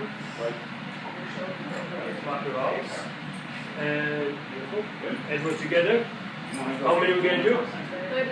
So your palm right up the center. Perfect. Everyone together. Big. Go. 1, 2, 3, 4, 5, 6, 7, 8, 9, 10, 11, 12, 13, 14, 15, 16, 17, 18, 19, 20, 21, 25, 26, 28, 29, 30. Okay, chest compression. What we're going to do next? Open the mouth. Open the mouth again. Look at the mouth. That. It's fun. They're like a piece of chicken in there. Great out. Just put your hands in there and scoop that thing up. Awesome. So now, what's after we check them out? Go for it. See if the second time did help and open the airway. As a guest, do not help by moving your arm. Yeah, you're unconscious. Do not cheat. Unless it's going to be stepped on. Okay, so we have the mask on. Seal it. Hold the jaw. Don't get too close to them. Until chin left. So put the head back. Lift the chin. Yeah.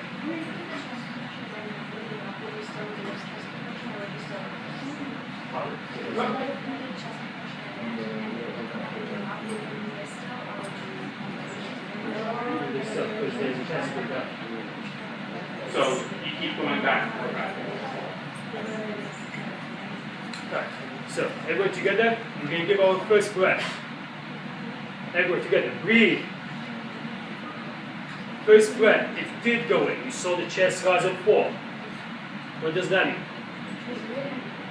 No, the air went in. Yeah. Doesn't mean he's breathing. You just blow air into. If you introduce air into his body, and his body reacts by expanding and contracting, does that mean that he is breathing? No, it just means that his airway is blocked. If it was going up and down without you doing anything, that would mean he's breathing. But when you breathe in, and this is very important because I keep, this is constant, we always have people who get confused by this. It's fine, we're here to teach you. If you breathe into him and his chest goes up, the only thing that means to you is that his airway is not blocked. Right? So, you give this first breath, the first breath did go in.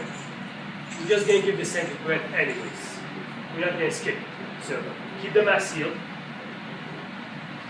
And you give the second breath. Now if he, at this point, starts coughing, starts reacting, starts showing signs of life. Now you see signs of life, I guess you see his eyes open, he's breathing, he's... Now, we're going to be going into... Hold on, you're too fast. Alright, so you're going to go to the guest side, go to his side, left or right, wherever you Right.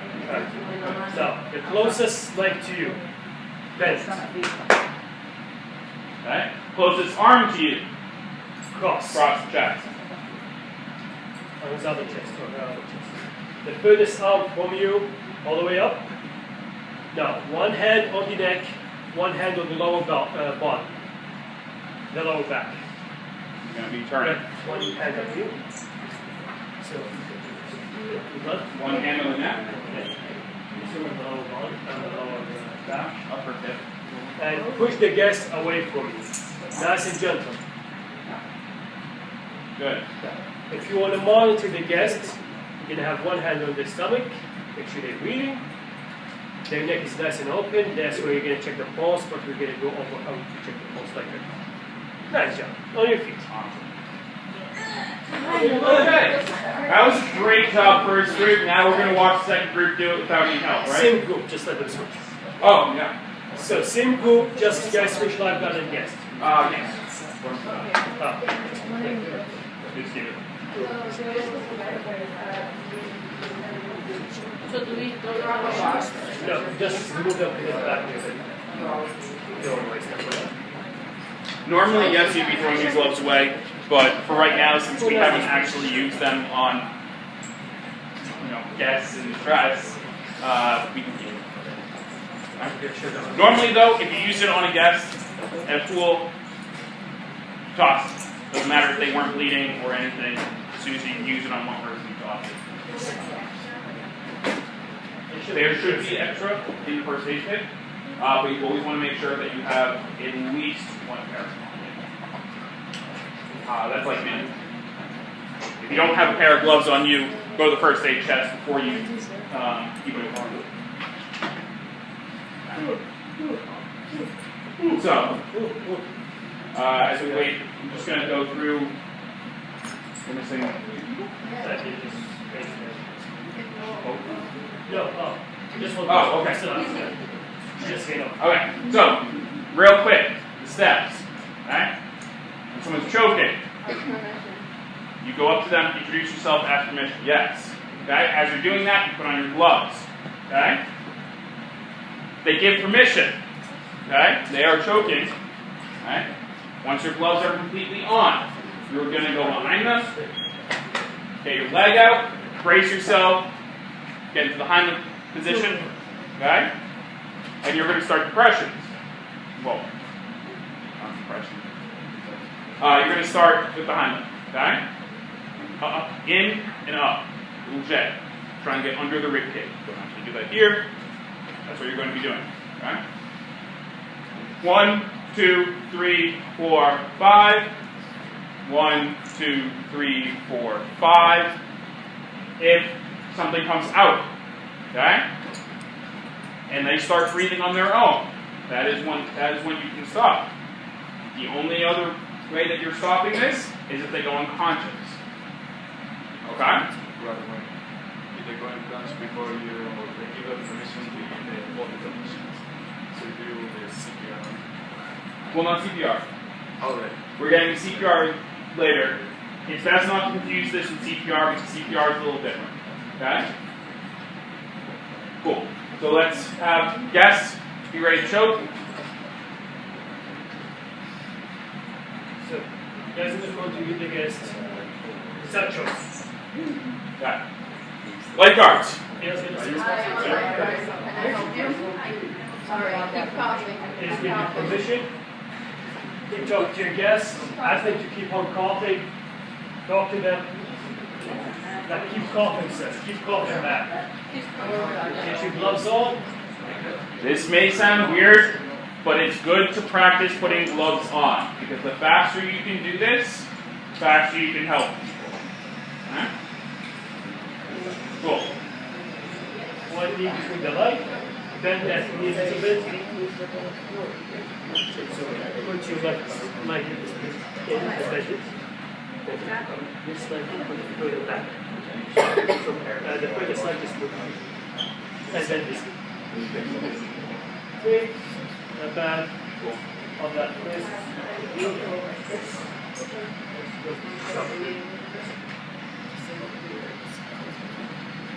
Alright, you follow your belly buttons, you want 3 fingers up, right? Yeah. Everyone together, go. 1, 2, 3, 4, 5. As on your guest. 1, 2, 3, 4. Count that. 1, 2, louder. 4, 5. 1, 2, 3, 4, 5. 1, 2, 3, 4, 5. 1, 2, 3, 4, 5. 1, 2, 3, 4, 5. 1, 2, 3, 4, 5. Okay. Now, guests, I want you to collapse within the next 10 seconds. Okay? So, at your discretion, I want you guys to collapse. Okay? I want to make sure everyone has their knee bent. Okay? This one straight. 3, 4, 5. 1, 2, Okay, whenever you're ready. 1, 2, 3, 4.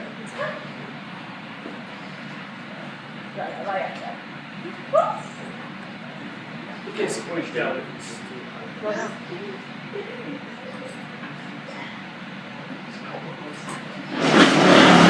Alright, get in position.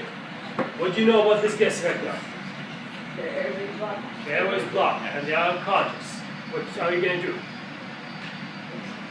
A little too early. A little too early.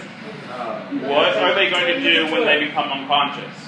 Or what are you going to do when they become unconscious? Oh, Two with a red shirt. Let's not have this stay down and come back to me right now. Go. Go ahead, go. Go. Do it. No. I'm saying Number one. Don't skip this.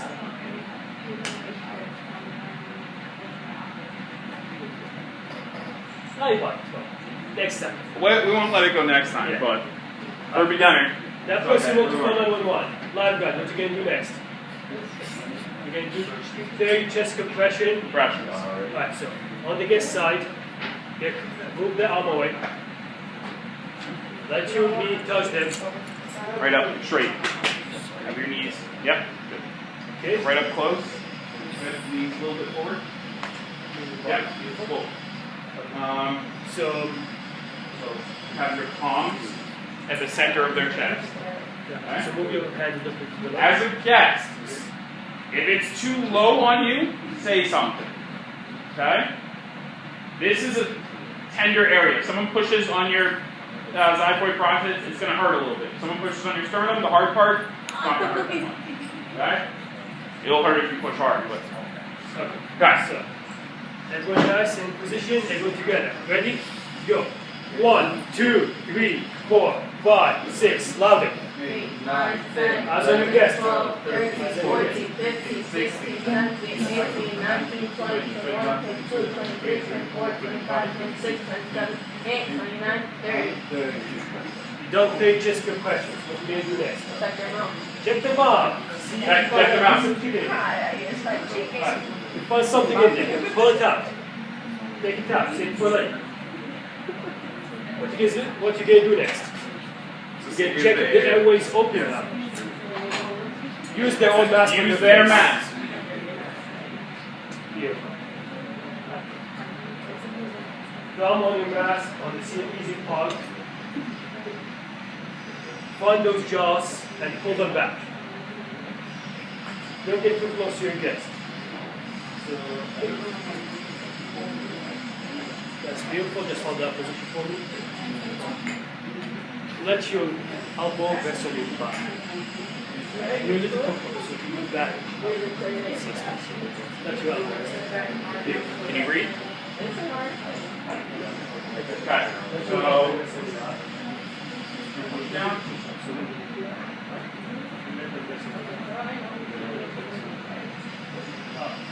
Make sure to tilt the head back a bit. There you go.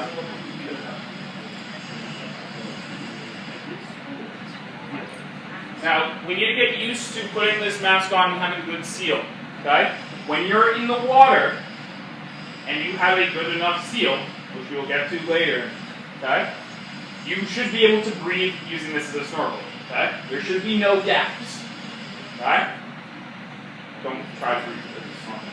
I'm saying it shouldn't have any gaps whatsoever. Complete seal. Every ounce of air that you breathe into them should go into their lungs.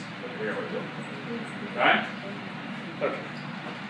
So you held the mask, nice and sealed. You're going to give 2 initial breaths. First breath, go. Eyes on your chest. Eyes on the chest. The chest did not rise and fall. That is your fault. Yes. What do you do when it's your fault? Remove Remove the mask. Retilt the Retilt. head.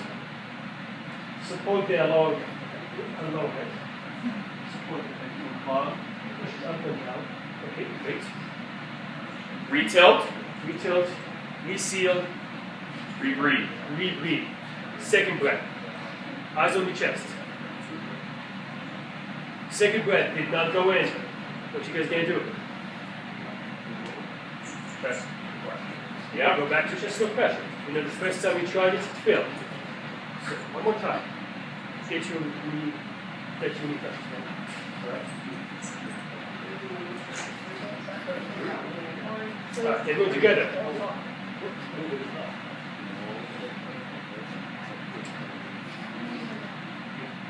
Ready? Everyone together, go. 1, 2, 3, 4, 5, 6, 7, 8, 9, 10, 11, 12, 13, 14, 15, 16, 17, 18, 19, 20, 21, 22, 23, 24, 25, 26, 27, 28, 29, 30. Okay? What you guys gonna do? Check them out. Check them on.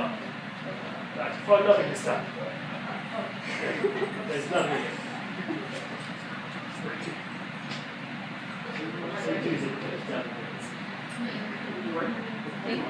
Alright, seal the mask.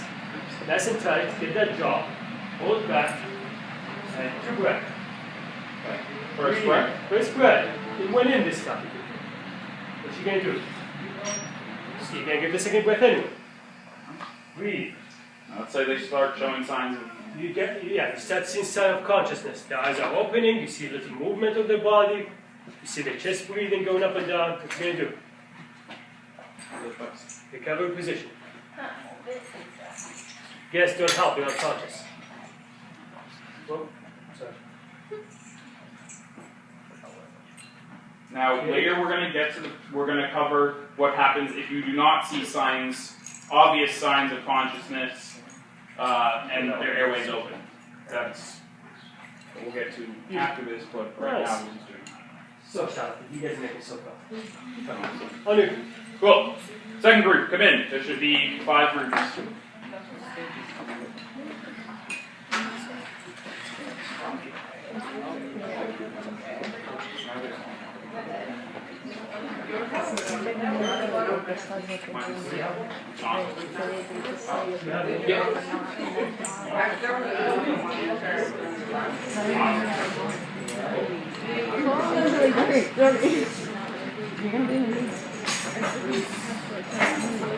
Yo, me too. I can't like, I'm like in the water. You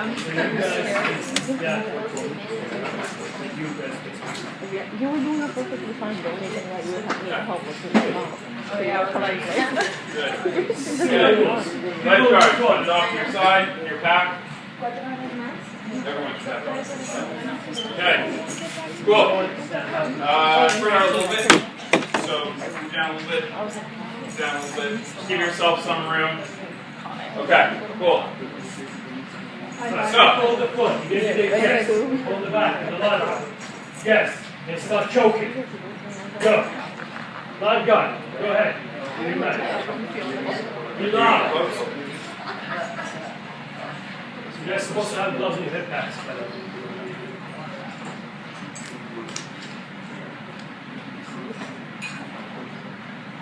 Talk to your guests. Tell them keep coughing, sir. Keep coughing back. Keep coughing. if you are coughing, your airway is not blocked. Yeah. Just pretend you're trying to cough and lie back down and try to cough out. Get your gloves on.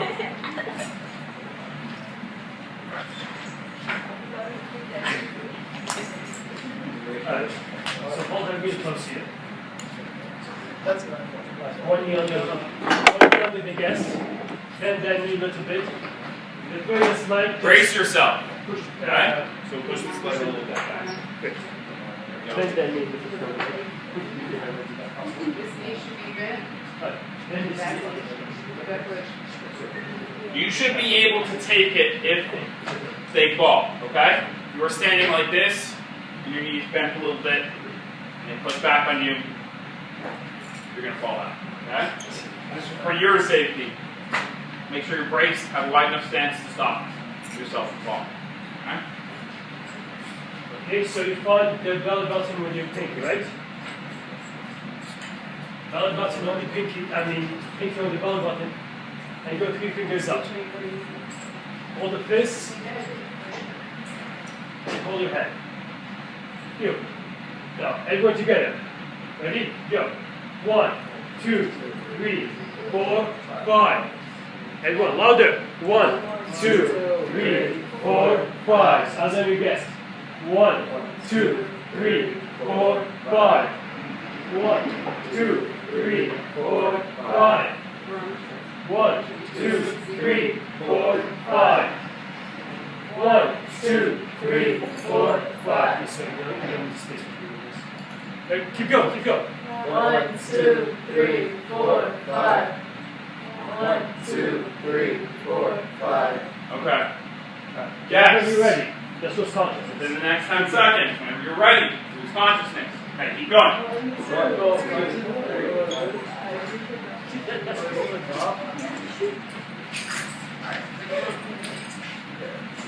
Okay. Get unconscious. Okay. The guest is unconscious. Every time the guest is unconscious, what do we do? You, in the black. Go to my office, call 911, get back to my office.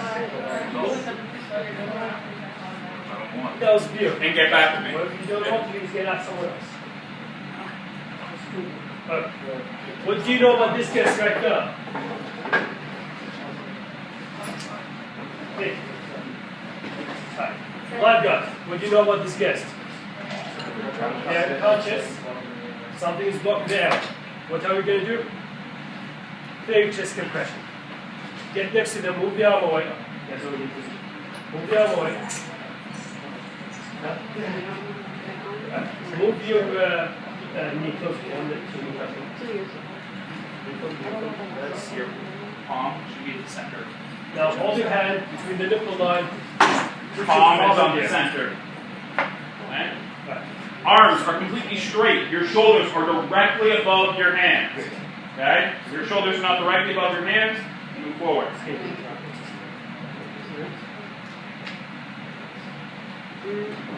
Alright, everyone Back.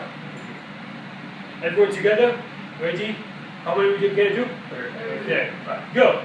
1, 2, 3. As in you guess. 7, 8, 9, Everyone's 10, down. 11, 12, 13, 14, 15, 16, 17, 18, 19, 20, 21, 22, 23, 24, 25, 26, 27, 28, 29, 30. Nature's compression. What's next? Check them out. Check them out. This time, actually, we're going to change it a little bit for you guys. This time, we found vomiting them off. How are we going to get them out? Vomit out? Scoop it. You get to tilt the whole body. So, easier way is similar to recovery position, but stop. Just push both hands up in the air, and not in the air, just on top of your head. And just support the neck and tilt them on this side. Push them away from you. Push them away from you. Now get your hands in the mouth, well, more like your fingers, and scoop the vomit out. You are wearing gloves, So just put your, pretend, don't actually do it. Yeah, I should say that. Pretend that you're going to put your fingers in there and just push the vomit away. Right. When the mouth is clean, just put the gas back and then back. You clean them up. What you guys going to do next? Sorry? You're going to give 2 breaths. Yes. So the mask on the face. Use his mask. use the gas mask. Yep. So he's on the mask. You should see the thumb Okay. drawing. Remember, your knees should be about a foot away from the top of your head, depending on how long your torso is. So you see this real quick thumb. Yep. The glasses shouldn't interfere with the mask. If it's easier, okay. But the mask should go around here, so it shouldn't actually interfere with the glasses. John, let's see if you can lift your elbows on your Yes, this is good. Oh, this one's good. Try to lift your elbows in.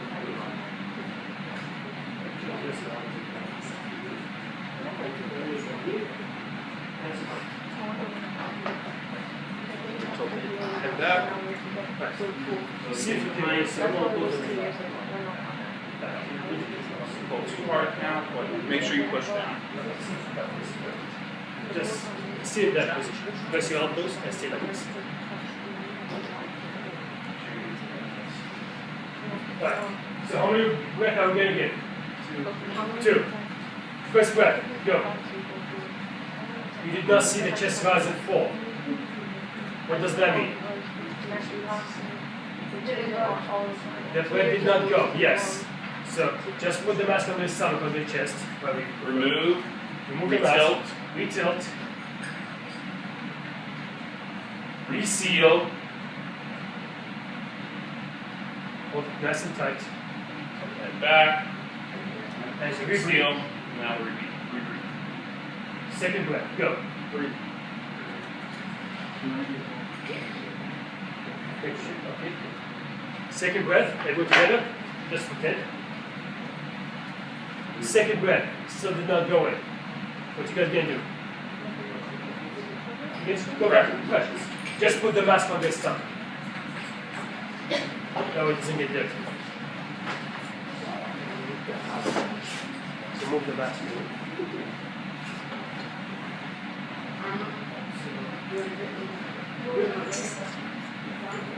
Move this arm away from you.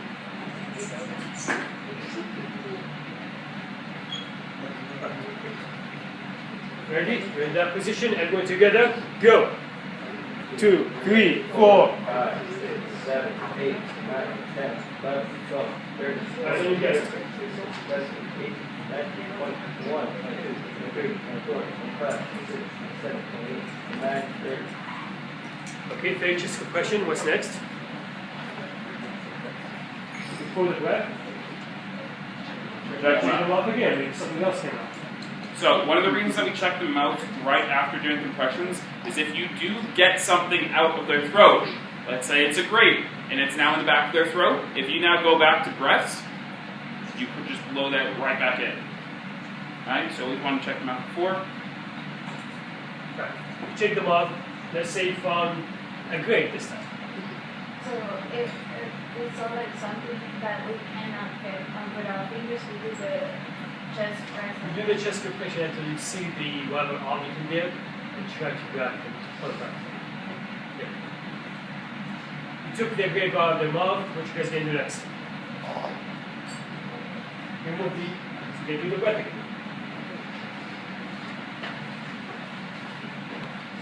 Behind your head, take the mask, seal it, nice and tight, make sure you pull that jaw across. Hold the Tilt the head back. Tilt the head back. And give them breath. First breath, get going. You're going to give them the second breath anyways. You don't have to retilt to your first breath went in. If your breath went in, the first one you don't have to retilt. So you're going to give the second breath anyway. You don't have to, you don't skip it. Now, you give your second breath, what does that mean? When your breath goes in, the chest rise, what does that mean? The airways unblocked, the airways open. Now let's say you see a sign of consciousness, the eyes opening, it's a sign of movement, and you start seeing the chest rise and fall by itself. What does that mean? What you going to do to the guest? You're going to put them in recovery position. How do we do recovery position? Next to the guest. Nearest leg goes up. Furthest arm goes up. So furthest arm goes up. Closest arm goes across. Closest arm goes across.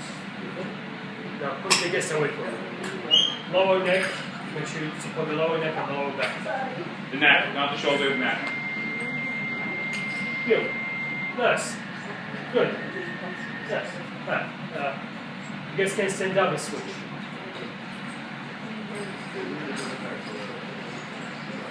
Just keep it like that until there's consciousness of the animals. I mean, they still like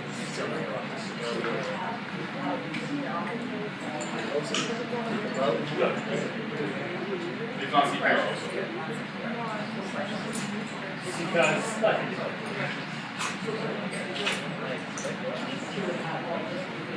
Compression, so the reason you're tilting the head is to give the rest of the when you're doing compressions, the head doesn't need to be tilted. Because you're on their side, not theirs. You have to get stretches and they go that way. You have to out. Top of their head. So you can fix it back on the mat. That's when you're doing it. Because I put my line clock and then I wrote the by now. So, yes, start choking. Loud drive, go. Just give you permission, get your gloves on. Don't touch the guest without gloves. Don't touch the guest without gloves. While you're wearing your gloves, talk to your guest. Tell them to keep coughing. Keep coughing, sir. Let's go like this. Get your gloves on.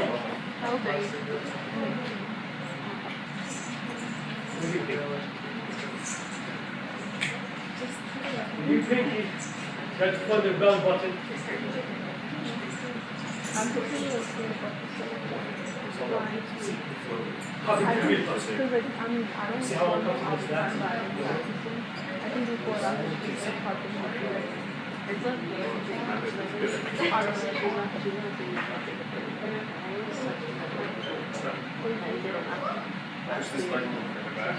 when you like From the belly button, you want to keep fingers up, hold the fist, and all Now when you're going to be doing these thrusts, okay, you're going to be pushing them against your own body. Okay? If you push in, their body's going to go back. So if there's any space between you and your desk, they're just going to come straight to you and that thrust isn't going to do anything. Okay? Make sure lined up, have them in a firm hold, thrust. Okay? So move it in and out. Don't actually press and do it together. Ready and go. 1, 2, 3, 4, 5. Loud. 1, 2, 3, 4, 5. Everyone, guys. 1, 2, 3, 4, 5. Eyes on your guest. 1, 2, 3, 4, 5. 1, 2, 3, 4, 5. 1, 2, 3, 4, 5. Eyes on your guest. Look at the guy. 2, 3, 4, 5. 1, 2, 3, 4, 5. 1, 2, 3, 4, I can't hear most of it. 1, 2, 3, 4, 5. 1, 2, 3, 4, 5. 1, 2, 3, 4, 5. 1, 2, 3, 4. Within the next 10 seconds, whenever you're ready, yes, lose consciousness. Make it spot. Don't help it. Support the head all the way down. The most important thing for them is the head. Okay? Make sure you're supporting that. Their head hits the back, or if the back of their head hits the floor, it's going to be some major problems. Okay? Make sure you protect it. Make sure it goes down easy. And if they break an arm in the fall, unlikely, but if they break an arm in the fall, they're still going to be alive. If they crack their skull open when they're falling, that's a pretty serious situation. Right? Okay, so What do you know about this guest right now? they are unconscious. What do we do for unconscious guests? That's what this is. Nice. Everyone, we have an unconscious guest. What do we do? I got 2 people out of 5. Okay. We're all going to do this again. We have an unconscious guest. Everyone. Everyone. I'm the only. Who's the I'm lifeguard? the only guest in here who can help. There's nobody around. Okay? Everyone go. You sweater. In my sweater. Keep pointing. Okay. Make sure that they acknowledge. Okay. I'll take it just a second. Alright, so I want to call 911. What are you guys going to do next? You're going to start with chest compression. You could check them out ahead of time. It's not going to harm the guest. What do you know about this guest right now? He's unconscious because of what? Because his airway blocked. Yes. So, get your position, get your knee closest to the guest. Let your knee touch the guest. Yeah, do a bit of move to your left. Yes, you.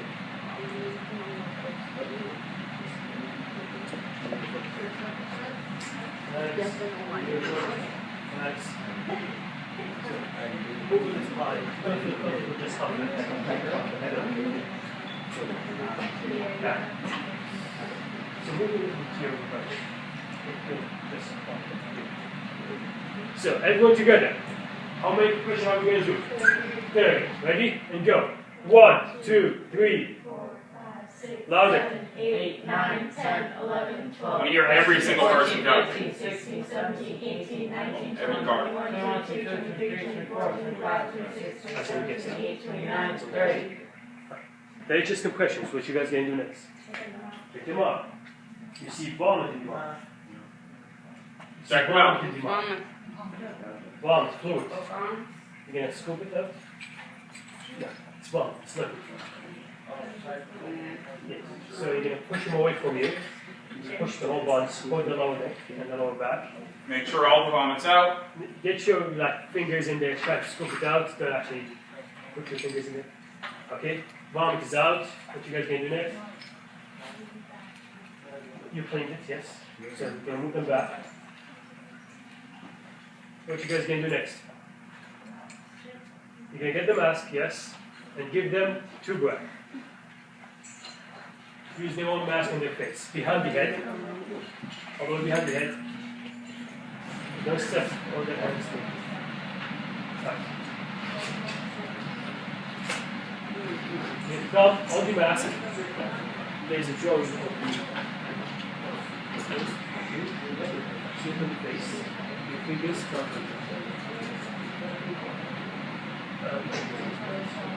Go to the left and go back. Let's see the elbows Let's see the elbows on the left.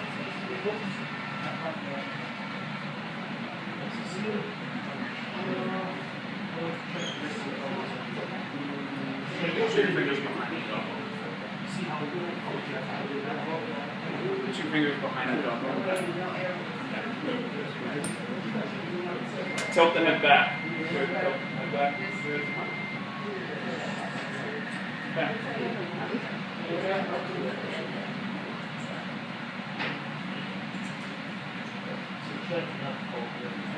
Hold the jaws. Yes. Beautiful. Everyone together. First spread. Go. First spread does not go in. You do not see the chest rise and fall. What you going to do? Remove the mask. Move. Remove the mask. Put it in the chest. Retilt. Retilt the head. Support the whole head up and back down. Reseal. You're going to want to move the head up. Back down. Okay. Reseal it. Reseal. Remove the head. And get the second breath. Retilt. Re-breathe. Second breath. It did not go in. The chest did not rise and fall. Second time, what you guys gonna do? Good. Breath do not go in the second time. The breath did not go in the second time. What you gonna do? And with some block, right? On the second one, you go to the correct. You gonna go back. Okay.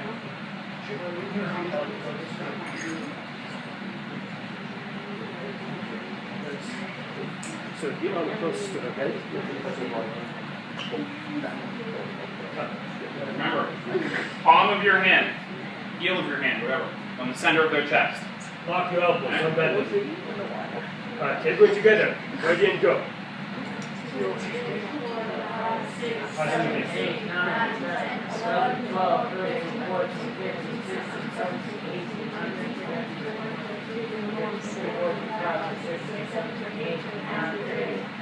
Okay, what's next? Check them off. Go ahead. Check them off. Find a piece of gum in there. Grab that gum. Go down. You have the head. What you going to do next? What are you guys doing next? Let them clean them up. You do it. Just tell me what you do. Yes, you're going to reseal and you can get another breath. 2 breaths. First breath, go.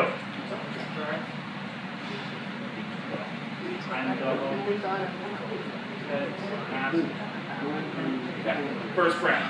Alright, first breath. So actually put your face right next to that mouthpiece.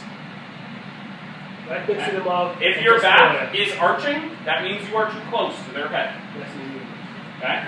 So about a foot away from the top of their head is good. Okay? For someone who's shorter, it might be a little closer. Someone who's taller, a little further. All depends on your height. Get used to having your back completely straight. When you go down, where is your mouth? Their mouth should also be there. Okay? So, where's the elbows? Where's the elbows? Good. Alright, so, first breath, go. You might need to move up. First breath, again, go. First breath did not go in. The first breath did not go in. What you're going to do?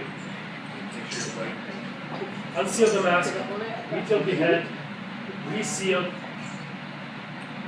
Reseal, that was your first breath. The first breath is always your fault. Put it on the chest. Put the mask on the chest. Okay. Readjust the head. Okay. And take the mask, put it back on. Reseal it. Good. Make sure it's nice.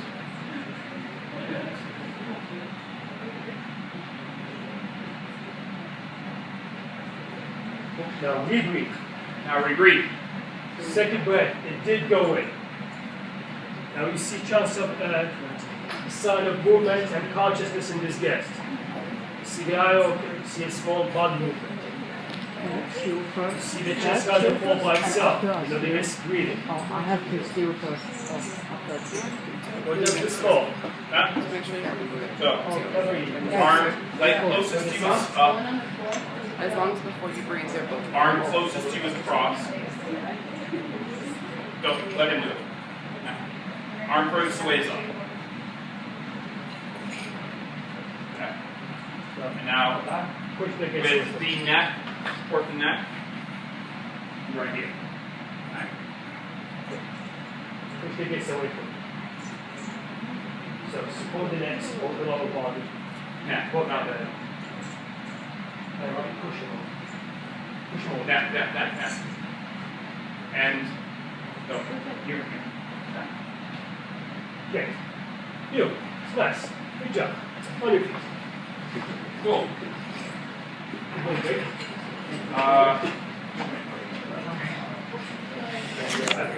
Okay. So quick couple minute break. Just go to the bathroom, 3-4 times.